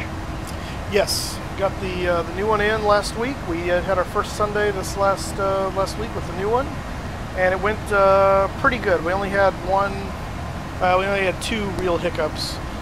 One was just me being stupid, and the other was something we didn't foresee in our settings that caused a kind of a catastrophic perfect storm at a very unfortunate time. And so it basically just made for some distractions. Basically, we have our monitor system is called an Avium system, so they can kind of do their own monitor mix on stage. And the way that has to work is basically the direct out has to go out of the board, but ignore the fader levels it should ignore the faders, but not the on-off switch or the mute switch. And this board doesn't do that. It ignores the fader, but it also ignores that on-off, and so basically your monitors are always on every channel, which is not good. So we had a workaround. That's not ideal. No, so we came up with a workaround using scene saves to turn the directs on and off all at once in banks, and safetying the other settings so that they wouldn't change on us when we did that. Well, that was great, but we forgot about the gains, because the gains are all electronic now, and we're not used to that. So when we switched over scenes, it killed the gains on the choir mics, and so when the choir was coming on, and I was up in the choir, so I wasn't down seeing this, and so that didn't help. The fact that the person that probably would catch it the fastest is not there. They had that little issue, and they were trying to figure out why they weren't getting enough sound out of the choir, and then the computer also did something stupid, completely unrelated, and so those two kind of worked in conjunction with each other to kind of keep a solution from happening until basically the end of the song. The choir, we got the mics taken care of, but it was the words on the screen and stuff just never happened. They ended up shutting the projectors down and turning it back on. It freaked everybody out. And it was weird. So. Yeah, at my church we have a simpler is better sort of system where we just use sound. Yeah. It's the first church I've heard of that had karaoke.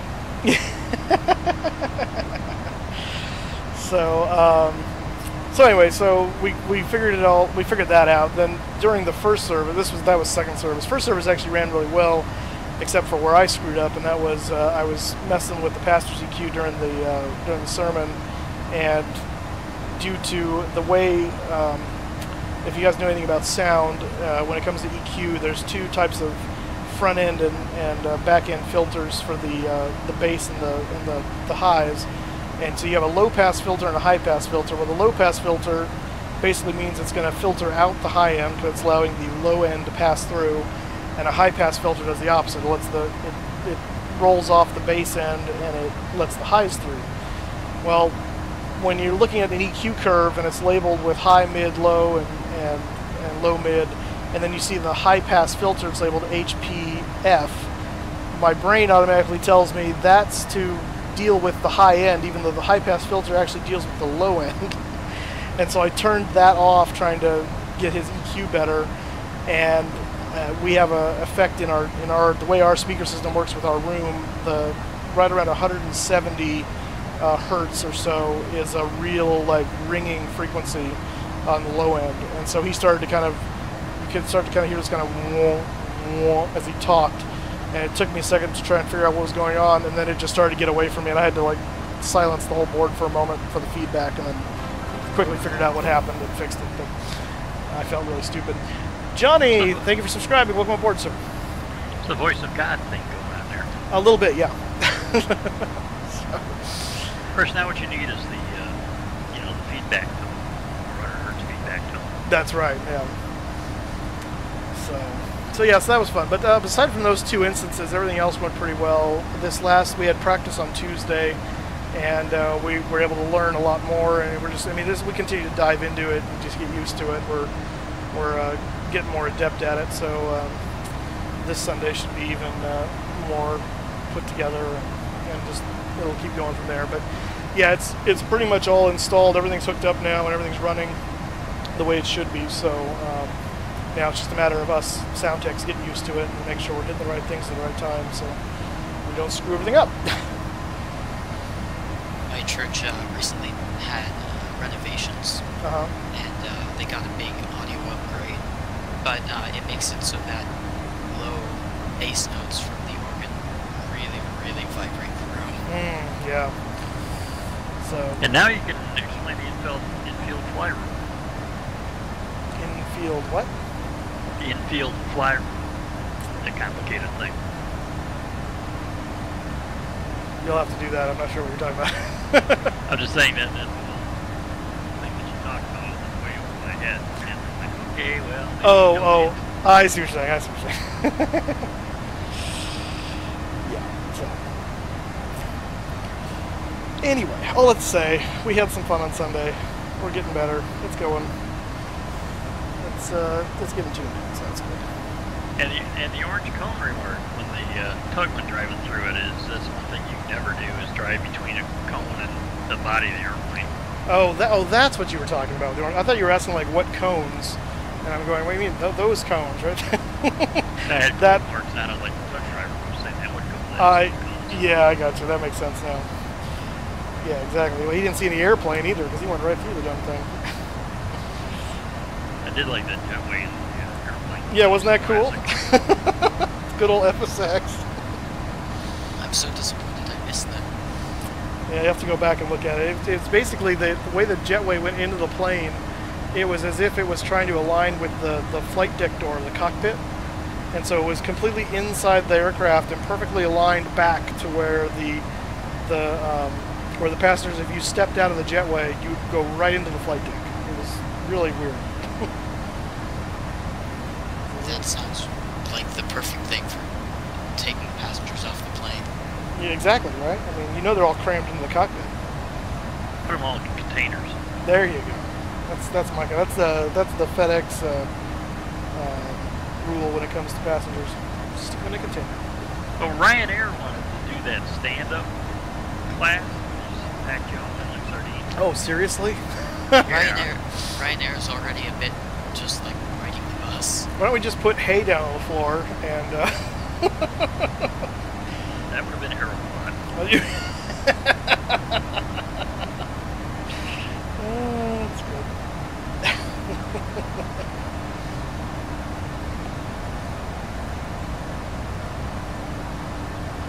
Have you heard why the A380 is a terrible cargo carrier? No, but I can guess, but go ahead. So apparently, because it was originally designed for carrying passengers and it's designed for passenger comfort, it runs out of weight bearing before it runs out of space. Yeah, that makes sense. And it has a lot of space, so if they were able to, if they had designed it originally for cargo like the 747 was, then they would be able to fit a lot of cargo on it and it would be very useful. Right. Yeah, my problem with that is also if you're going to design it for freight, you're going to have to beef up everything, which is more weight. Exactly. Yeah, that was the, I mean, because the 747 was designed because they knew their Boeing was putting its eggs in the supersonic transport at the time, and so they figured the 747 would be quickly relegated to freighter service, so they designed it to be a freighter and a passenger airliner. And then just SST ended up being too expensive and the plug got pulled, and then it turned out that no one wanted to fly the SST anywhere but over an ocean, and so that limited its routes and ended up being a boon for Boeing because they, the 747 became the queen of the skies and shrunk the globe down with the amount of passengers it could carry. So, and now in its later life, it's been more relegated to cargo service because that's where it's going with 4 engines, and it just helped extend its longevity.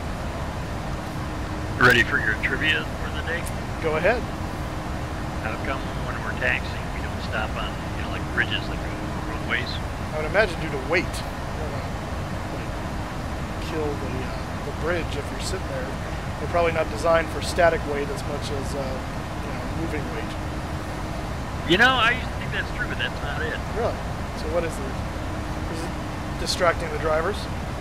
No, if you stop on the bridge and you have to evacuate the airplanes, the slides will have the passengers slide off the bridge onto the roadway. Okay, now I want to see that happen because that would be hilarious to watch. But that's that's an awesome reality. Sounds like it would be a painful situation for the passengers. That's funny.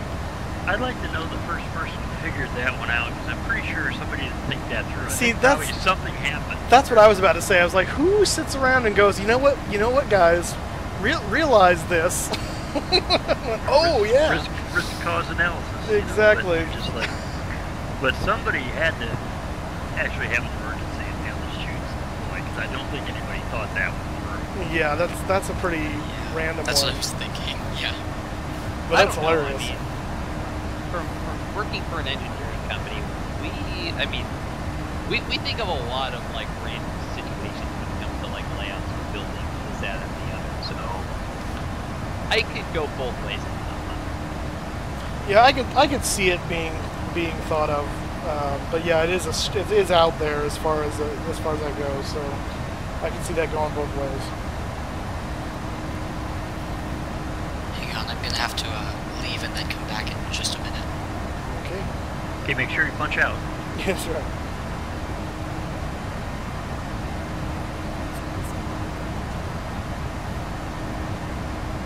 Actually, there is a whole litany when someone leaves the flight deck. When they come back, you have to breathe again. Oh, really? Yep. Actually, it's in that Airways manual I sent you. Ah, gotcha.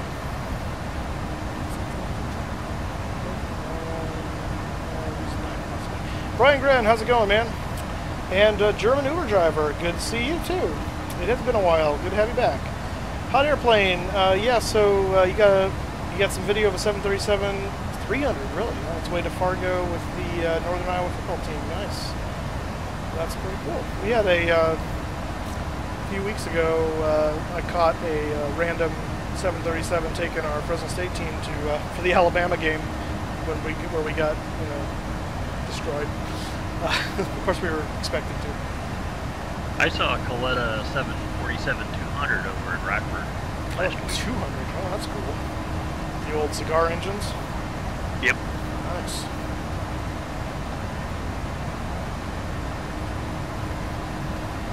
Oh, hang on. Let's take in all my RAM. Oh, what is taking up all your RAM?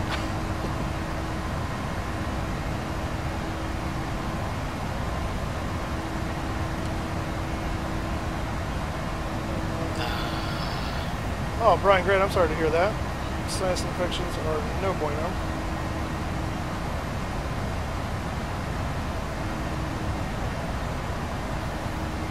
FSX keeps freezing, but not crashing like it normally does. You got a weather mod, something that's loading up? I do not. I don't have very much money.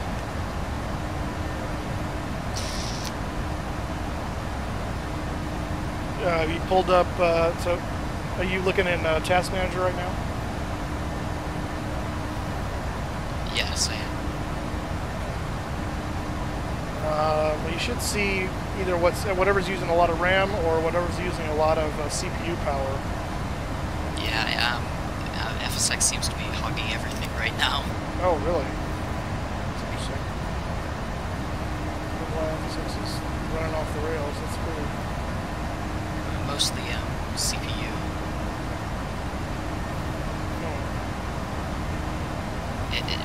It might be that I like always hibernate my computer, and I started this flight about 2 weeks ago and haven't finished it yet. That could be. The restart does a world of good for a computer, especially when you're doing complex stuff like FSX.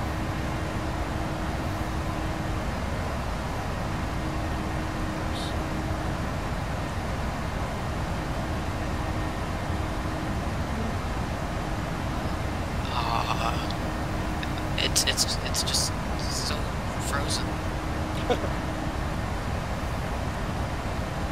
Speaking of team charters, we got two right now in the air. We've got one that's running from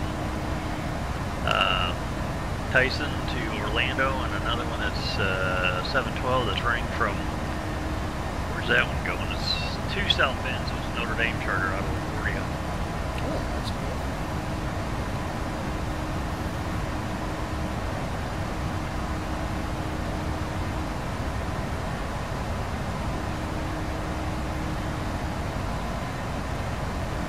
Notre Dame's playing this weekend.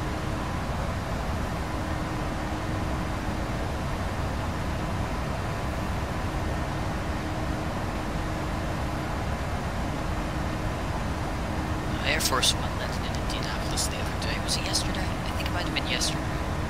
Yeah, is that the one where Trump delayed it, taken back off because the officer got had an accident on the highway? One of the escort officers on the bike. I don't know. I wasn't paying that much attention to it. Yeah. The only thing I did do was try going on live ATC to hear the Air Force One call sign, but unfortunately I was not there for that. Yeah, I heard. I guess one of the motorcycle cops wiped out on the highway. They weren't saying how, like if it was an actual accident or he just lost control or what. So he was in pretty bad shape actually, and so Trump delayed Air Force One taking off until he can confirm one, he was like doing stable, I guess, okay, and talked to him, and then they left. That was kind of cool. I had not heard that. That's pretty good. Yeah. A lot of times you don't hear Air Force One on the frequency anyway, unless you're listening at UHF. Okay, that could explain it. Yeah, I could. There's not great live ATC coverage for Indianapolis.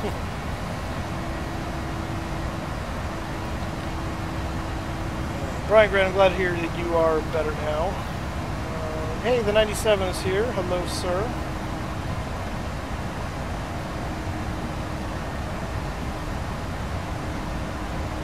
Alright, well, let's look at the approach briefing. Going into Edinburgh here. I'm going to pull up the weather one more time real quick and just see if anything's changed from the last time I checked this and see if we're current still. And it looks like we're pretty dang close. Yeah, we are. So it's the wind right now originally was 209, it's now 208, so it's actually calming down a little bit. Temperature 10, dew point 7, scattered clouds at 4,600 feet, and altimeter of 1009, so we've got that set down here. We're going to be taking the Edinburgh 2 Echo arrival into Edinburgh, so coming from the south, and basically what that looks like here, as I bring it back up, it's actually a really simple approach. It's basically just from Haven, and then 345 degrees toward Tartan, and then toward the Edinburgh MDB, where we intercept the approach path there for runway 24, so very simple.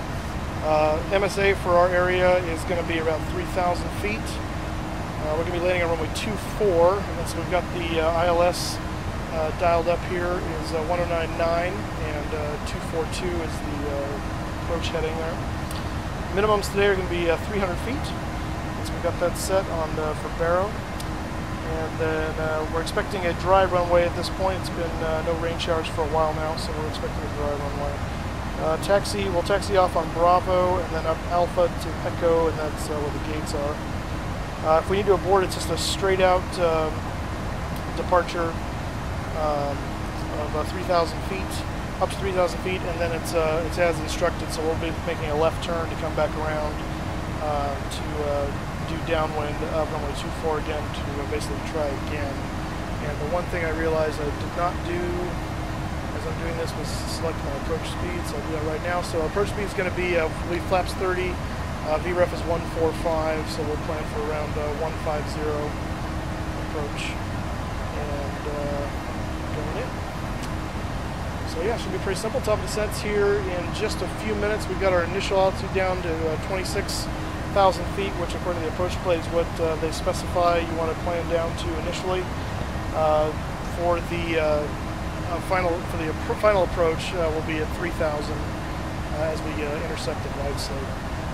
So we'll just make sure we monitor that on the way down. So that will be pretty simple. And we'll be using our auto brake 2. Nicely done. Thank you. And we did it all before top and descent. It's a rarity. Yeah, it's a nice thing about when you do truck simulator, you never come in high. Exactly. Did it flag NightBot's message? What do you mean? David, what are you talking about?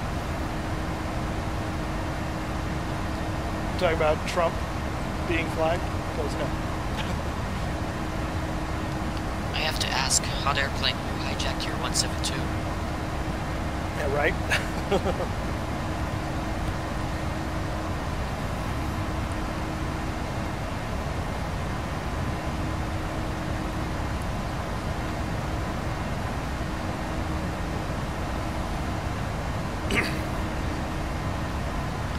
This flight if I could get FSX to start responding. Yeah, that's a pain. So it just locked up where it was? It's kind of sporadic. It works for a few seconds and then it locks up again. Oh, I gotcha. Been on dates like that. David, no, it did not flag the PMDG apparently there. So yeah, I'm not sure why, because it doesn't seem consistent. And maybe they backed that off. Maybe someone complained about it, so they were able to fix the bot, whatever bot it was that was flagging that. It might have been the PMDG with the question mark at the end that was causing the problem. That could be too. So you're welcome to try it real quick and see if it hides it. Put PMDG just by itself and then try it with a question mark and see if either one of those gets held for review. Well, that didn't do it.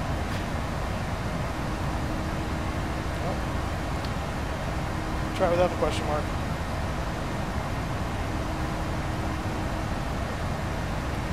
Oh, that did it.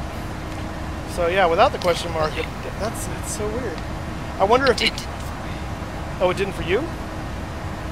Yeah, it's not showing up that it did anything. Huh. That's interesting. So that's really interesting then, because what it means is when it holds in for review like that, the person who's typing it doesn't know that their message isn't being displayed. They're the only ones seeing it, and no one else is, and everyone else is just going, "You didn't type anything." So that is interesting.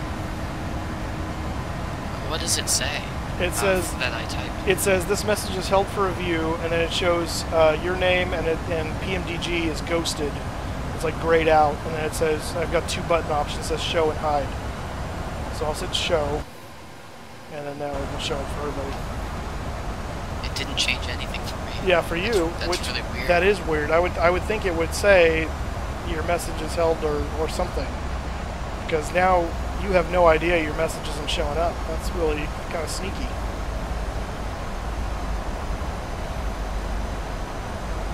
Interesting. All right, we've started our descent. Going on down into Edinburgh.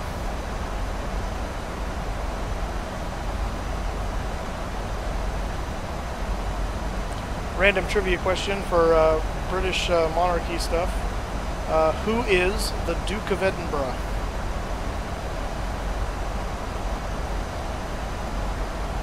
Give it a second for chat to respond here.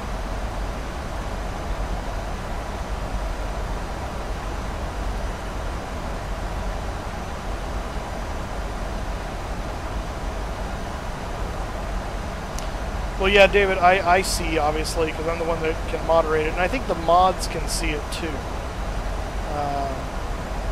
Because I think I've had the mods be able to release those before. But the general public and the general public on chat doesn't see it. But the person who posted it sees it like it went through normally, which is just the Duke of whatever is the Duke of whatever. Anybody else? Who is the Duke of Edinburgh? You want me to jump in on that one, or just leave it alone? You're welcome to. It's the Queen's old man. It is the Queen's old man. Prince Philip. Prince Philip Mountbatten, originally. No. Yeah. Not originally. Well, not originally. You're right. Oh, you go no, back he changed farther. his name. Yes, you're right. You're right. It was like Saxe-Gotha or something like that. No, that's the original name of the royal family. That's Saxe-Coburg-Gotha. That's what Windsor became. What became Windsor, and that goes back to pre-Victoria, I believe. Right. But no, he was Greek royalty, and I can't remember what his. I'm blanking on what his original name was. Meanwhile, back at Google. Yeah, right. Short term for Pimp My Drag Queen. Seriously? Oh my gosh. Why is that even a thing? That's the dumbest thing I've ever heard in my life. Oh. That seems unlikely. Right. I've heard much dumber things. Well, that's true. That's not the dumbest thing. But it's up there.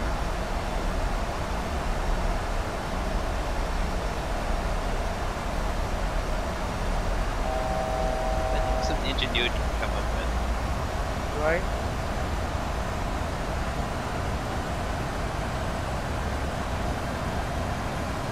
Waiting for this to respond is almost as annoying as being on hold.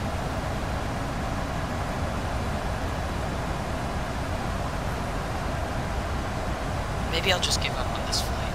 Try another one. Prince Philip was a member of the House of Schleswig-Holstein. Oh, Holstein. What? Seriously? He was part of that too? Oh yeah, that's where that came from. Because I didn't think Elizabeth's last name was that.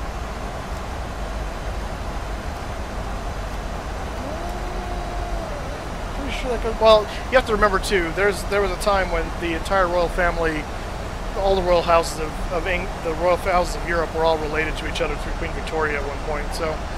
Bunch of inbreds. Yeah, so it's very possible that it kind of split off and came around full circle. Yeah, That's a fair point. Or like Queen Victoria married her kids out to everybody. Yeah, pretty much. That's how you can trace all that. 'Cause, yeah, I think if you look at all the countries that fought each other in World War I, almost all of their leaders were related. Yeah, and they could trace them back through Queen Victoria, basically. Yeah, Wilhelm was her grandson. The Russian. Yeah, Tsar Nicholas. Tsar Nicholas was, I think, a cousin. I want to say his wife was actually was like a cousin or something like that too. Wouldn't surprise me. If you saw a picture of the Tsar and the King of England standing next to each other, they look like twins. Yeah, that's true. It is true. And they hated each other.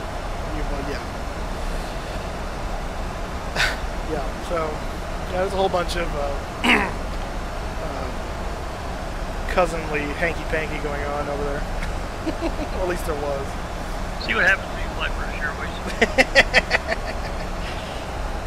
British Airways, the inbred airline. Let's see what multiplayer sessions are active right now.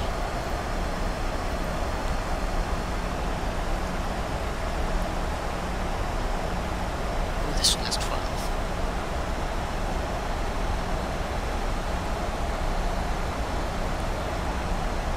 Are we there yet? We're getting close. We're going down through, just about to pass through 19,000 feet. I'm getting hungry.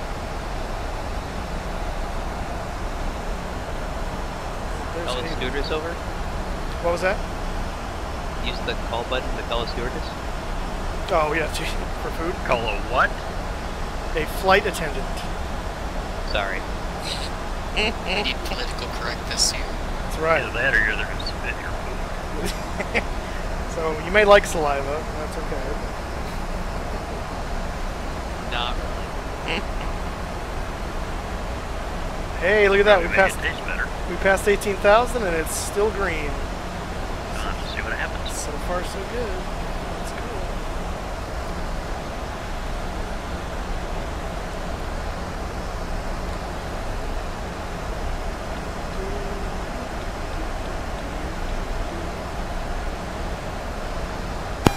Ladies and gentlemen from the flight deck, we've begun our descent into Edinburgh. So at this time, please pack up your stuff and begin to get ready for landing. Flight attendants, please prepare the cabin for landing at this time.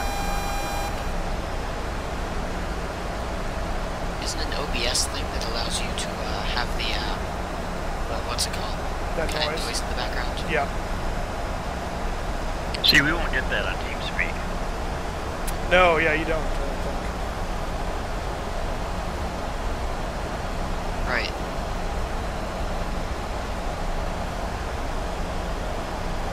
Only the video gets that. And I hear it in my headset because I've got it, so I can know it's happening. Yeah, is full sight tone with your headset too, or just the Sorry, say that again. What do you mean? do you hear yourself speaking when you are talking? No, because what happens, I've tried doing it that way, but there is just a slight delay, and it will slow me down.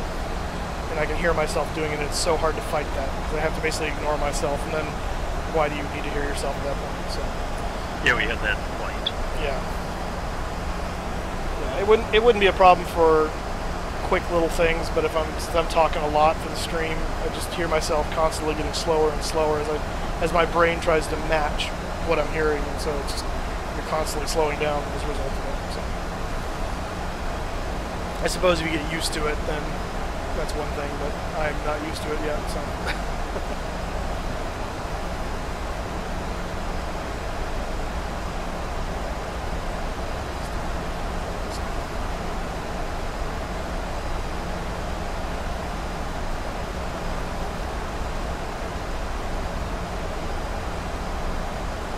What'd you select on the auto brakes, 3 or 2? 2.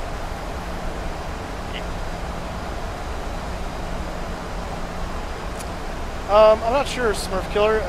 Tim might be able to speak to that. He's asking why the transition altitude is so high in America compared to Europe. Because we won the Second World War. That's a good answer. I have no idea what the logic is behind that, but it's just the universal throughout the United States and in Europe. It was a series of different countries, so I'm assuming that every country Now they're struggling with it to get it back in. My assumption, and again, this has no basis on reality because it's just from me looking at the map and wondering maybe this has something to do with it. I don't know. But if you look at the mountainous terrain in America, obviously in the Rockies area and well, not really the Rockies and Alaska, your highest altitudes are in the vicinity of 14,000 feet. And so what that can allow, an 18,000 foot transition level means you're using accurate barometric altitudes anywhere where there's terrain. And so you're not doing a standard pressure altimeter until you get well above all terrain in the United States, basically. So that was my assumption as to maybe why they chose such a high transition altitude. Again, I have no idea if that has any factor into it at all, but that was my assumption. Sounded good. I think it sounds good. So.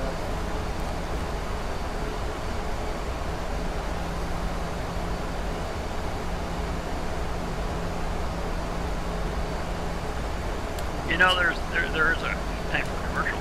There is a great book that everybody should pick up if you're really into professional flying, and it's like a big Sears catalog size, but it's Everything Explained for the Professional Pilot by Richie Lingle, and it does a great job of explaining everything so that you know that. Yeah, look at that and send me the title or something on Twitter because I'd be interested in picking that up actually. And like being a pro pilot for dummies. Yeah. Who is that book by? It's called Richie Lingle. Richie standard spelling, last name Lima Echo November Golf Echo Lima. Awesome. Just found it on Amazon. Oh, nice. How much is it on Amazon? For paperback, it is $50.49. Okay.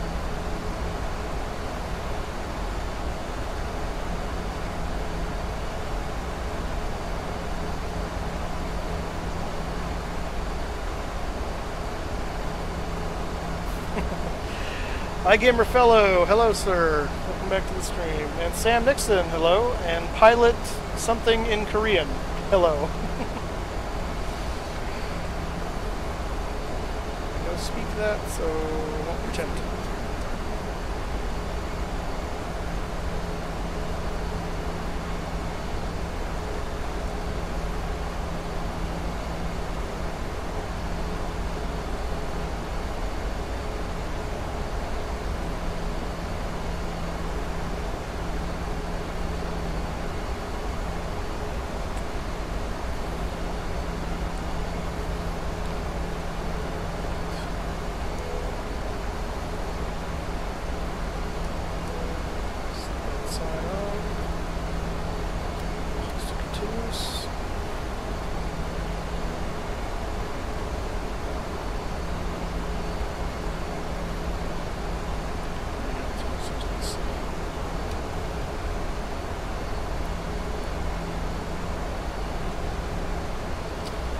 Descent checklist here. Pressurization, landing altitude is set. Recalls checked. Auto brake is 2. Landing data VREF is our 145 at flaps 30. Minimums are 300 baro and approach briefing is complete. Altimeter is set for 1009 as soon as we pass resistance altitude at 6,000.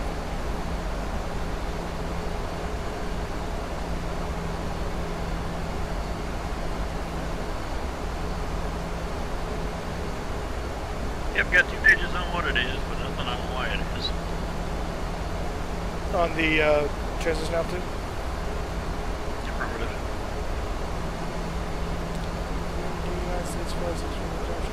Yeah, Lightning Aviation, so Ronan is correct. We actually started out in the U.S., I live in the U.S., and so we'll get back there eventually, but yeah, right now we're doing a European tour, so we're doing European flights for now. Eventually we'll kind of head over toward India and the South Pacific, and then work our way over to Hawaii, and then that'll take us back to the mainland. So yeah, the after this flight, it depends on where I decide to go, which I'll be looking at tonight.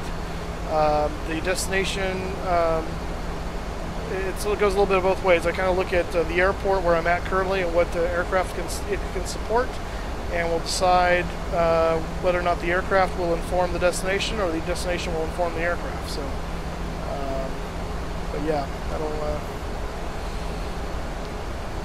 Not sure the amount of choices you have out of Edinburgh compared to like Prestwick or. Exactly. Yeah, I don't really have a lot, so. I'm thinking Frankfurt. Yeah.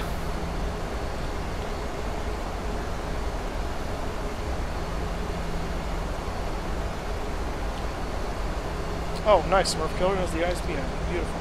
Write that down.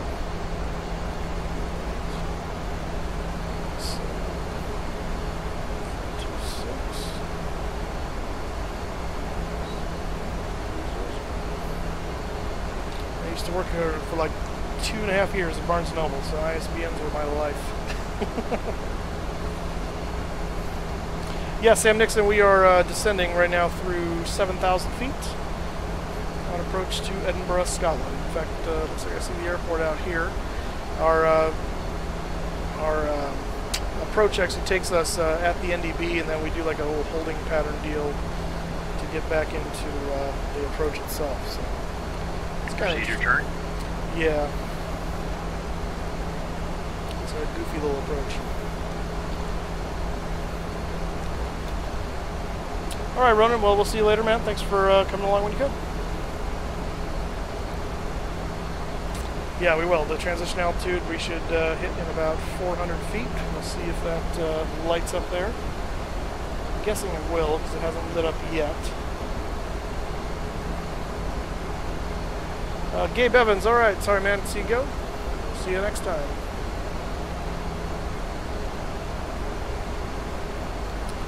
Here it comes. So excited. All right, just can't hide it. Let's see if it, I wonder how far down below it goes before, or if it ever goes. Well, it should go 6,000 feet. Yeah, you can't do local altimeter and have it do that. No, there it goes. So it's got to get to like 300 feet difference. There we go. Plus cool. or minus. All right, bingo. Cool. All right, well, that's good to know.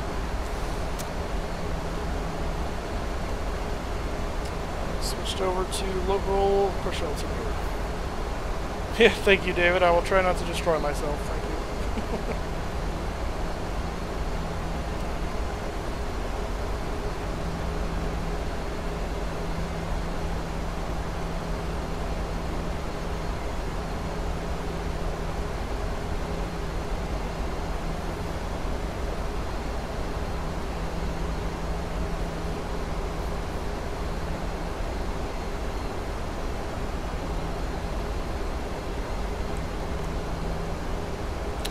The airfield we'll be landing. The terminal's right there.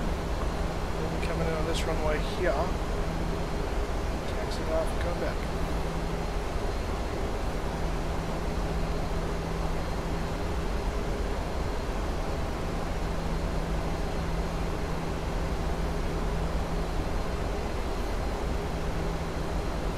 At this point, we'll go ahead and go flaps on.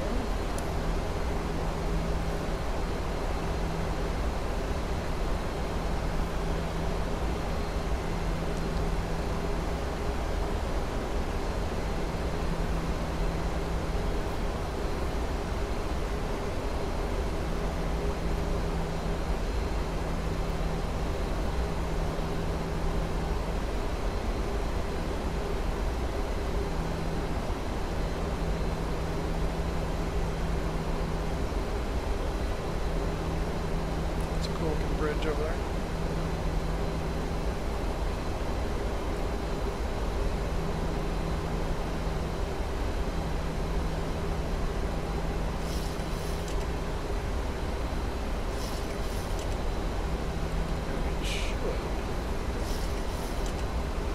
Curious how this thing is going to do this. I may have to take over and have it do something else. We'll see what it does.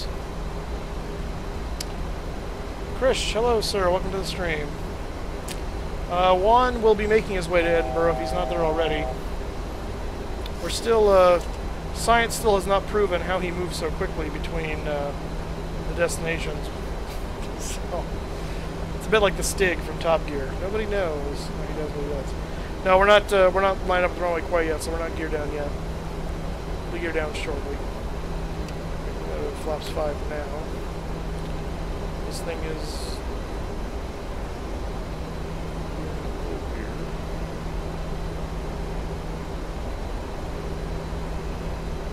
Actually, if it does, I don't think it's doing okay with that. Let's see.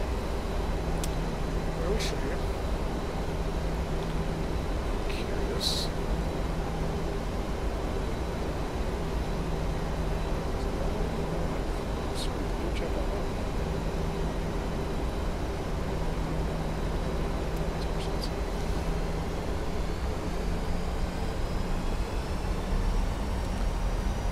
Yeah, I'm letting the plane. I'm trying to see what the plane is doing here with regard to this, but I'm aware of where we are, so I'm trying to see how it's interpreting the hold.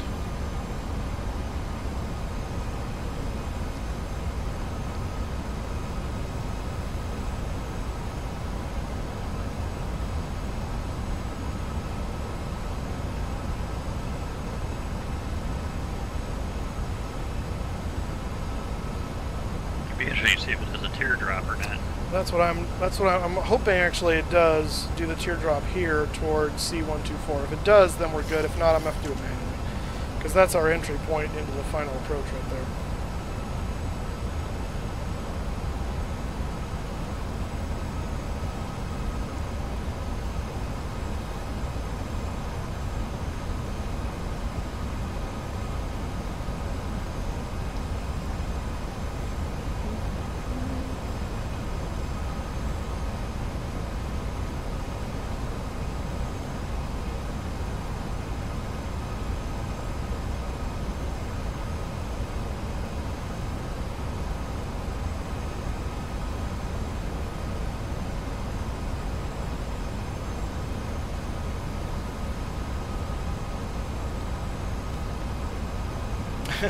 Yeah, he probably jumps up into the wheel well, right? Just hangs out in there like the crazy guy that did that on the flight to Sydney or some nonsense.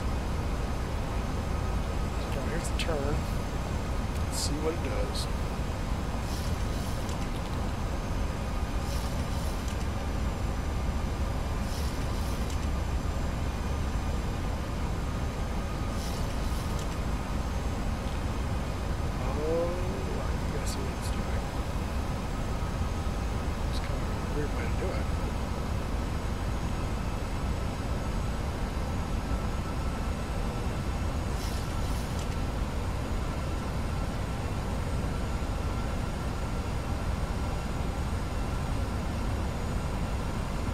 Yeah, that was a really weird way to do that, but okay, I'll take it.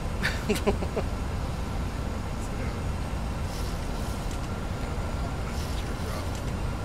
not. Either way, I'm going to do this.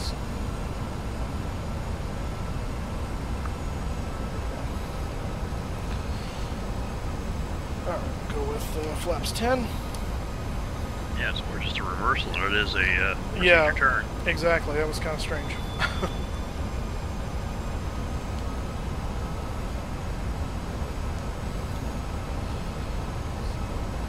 Landing into the sun, always fun. Yep. If you're on flight sim, it's not nearly as much of a headache as it is in real life. Now you just have to put a 100-watt light bulb on top of your monitor. Exactly. It's bright and it's hot.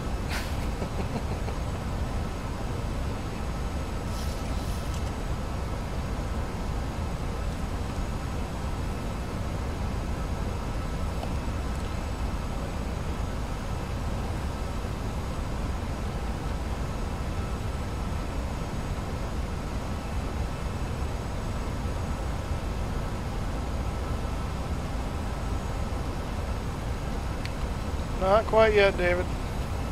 You just have a helicopter overfly? Yeah, out here. We've got a St. Agnes Hospital's right in my backyard practically, and there's a helipad on there, so we get them every so often.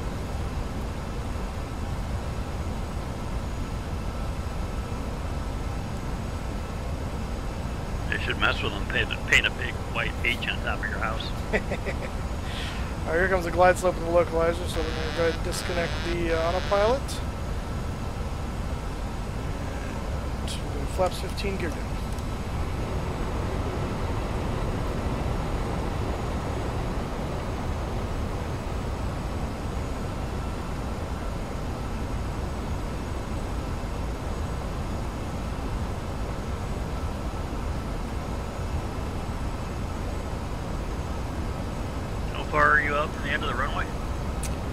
Just under 10 miles.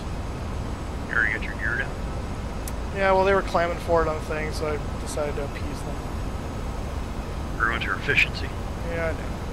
I'm using sim dollars, though, so... Okay. Of course, I live and die profit sharing, so... Right.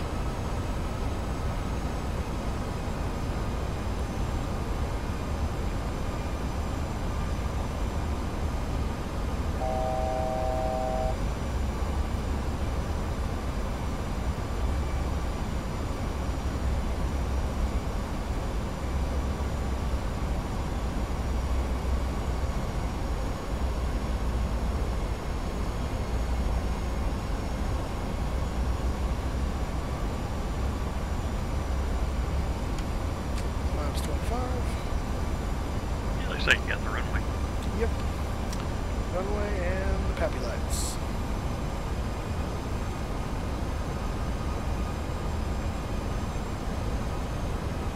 You got the castle model and everything in here?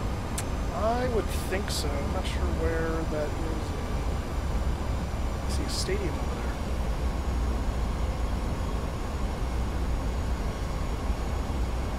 I'll take a helicopter out here and fly around and see where it is.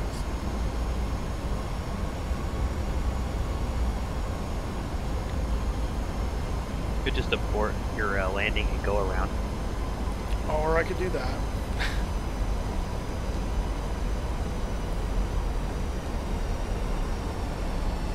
I've been there once.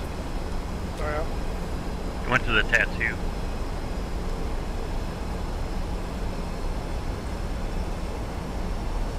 Flaps 30. Speed check. 148. Speed brake armed. Flaps down, green light, gear down, 3 green. Speed brake armed. Turn your taxi light on if you're cleared for landing. Yeah, they are. Landing lights, taxi lights are on. Yeah, we always keep them off until we're cleared for landing, and then you flip it on at that point. Yeah, gotcha. It's kind of a positive reminder that you've actually been cleared to land. Gotcha. That's cool.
Yeah, you do the best last 100 foot of pretty much any sim thing I've ever watched.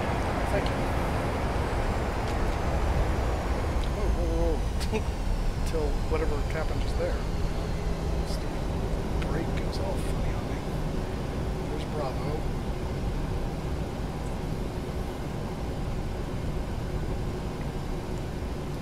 It happened one other time too. I still don't know what is up with that. So one brake locks up on me. Yeah, it's a differential brake. Yeah, I know. But the problem is I'm hitting both of them. So I'm not sure what my rudder pedals are telling my sim because something's not connecting right.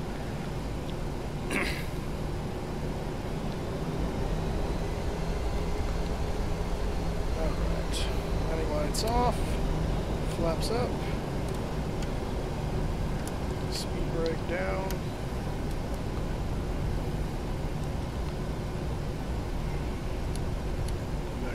steady. And we're going to use that. So okay.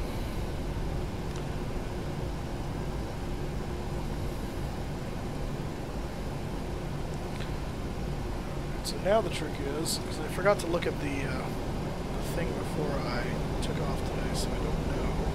Let's go for gate 6. See if we can find it. British Airways.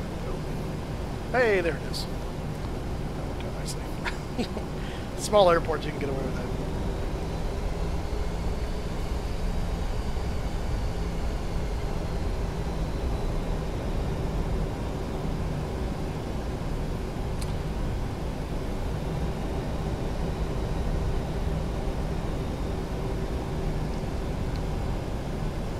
Alright guys, well welcome to Edinburgh, Scotland. We'll be getting to the gate here shortly.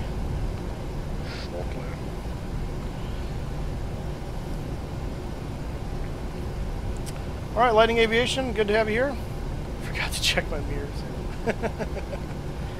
Smart aleck. We'll pull off right here and hit the gate. Turn off our runway turn-off lights.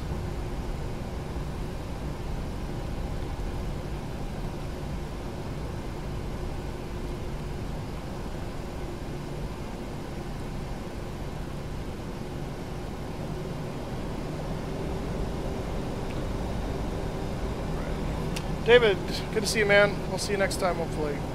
Thanks for joining me. For those of you that are here, just in time for the landing and haven't been on before, don't forget to hit that like button, hit that subscribe button. I would really appreciate it if you want to see more of this. You can also follow me on Facebook, Twitter, and Instagram, on any one of those or all of those. Flying Moose 83 is the handle for that, and I'd love to have you there. I'll let you know when I'm streaming. A little ways before. Also, YouTube will do that, but usually not until right before, so this gives you some fair warning if you would appreciate that. We do American Truck Simulator on Thursdays and flying on Fridays and Saturdays, so hope to be in the air again with you guys tomorrow for another flight out of Edinburgh to I don't know where yet because I haven't decided, so we'll get that figured out here tonight, and we'll go on to the next one as we pull up to the gate here. Gate 6 at Edinburgh, Scotland.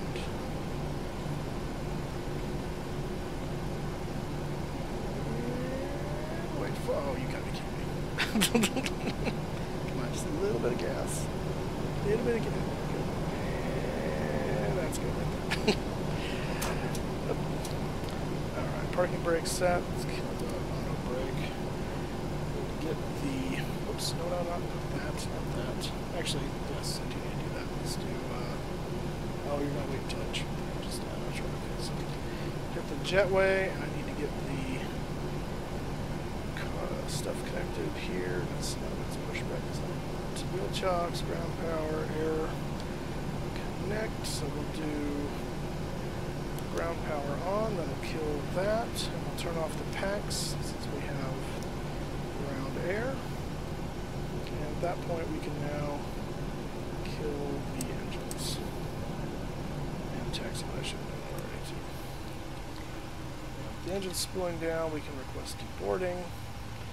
We'll go ahead and open the doors for, whoops, no, not that door. No, not those doors. Wrong doors. Those are the service doors. Nope, stop. The cargo doors. There we go. And we'll go ahead and open up the main door there. So that's ready to go. And let's go down here and shut it down. I'll get shut off for me. Fuel pumps off. Thank you, good night. Stay on, that's fine. Go ahead and kill those.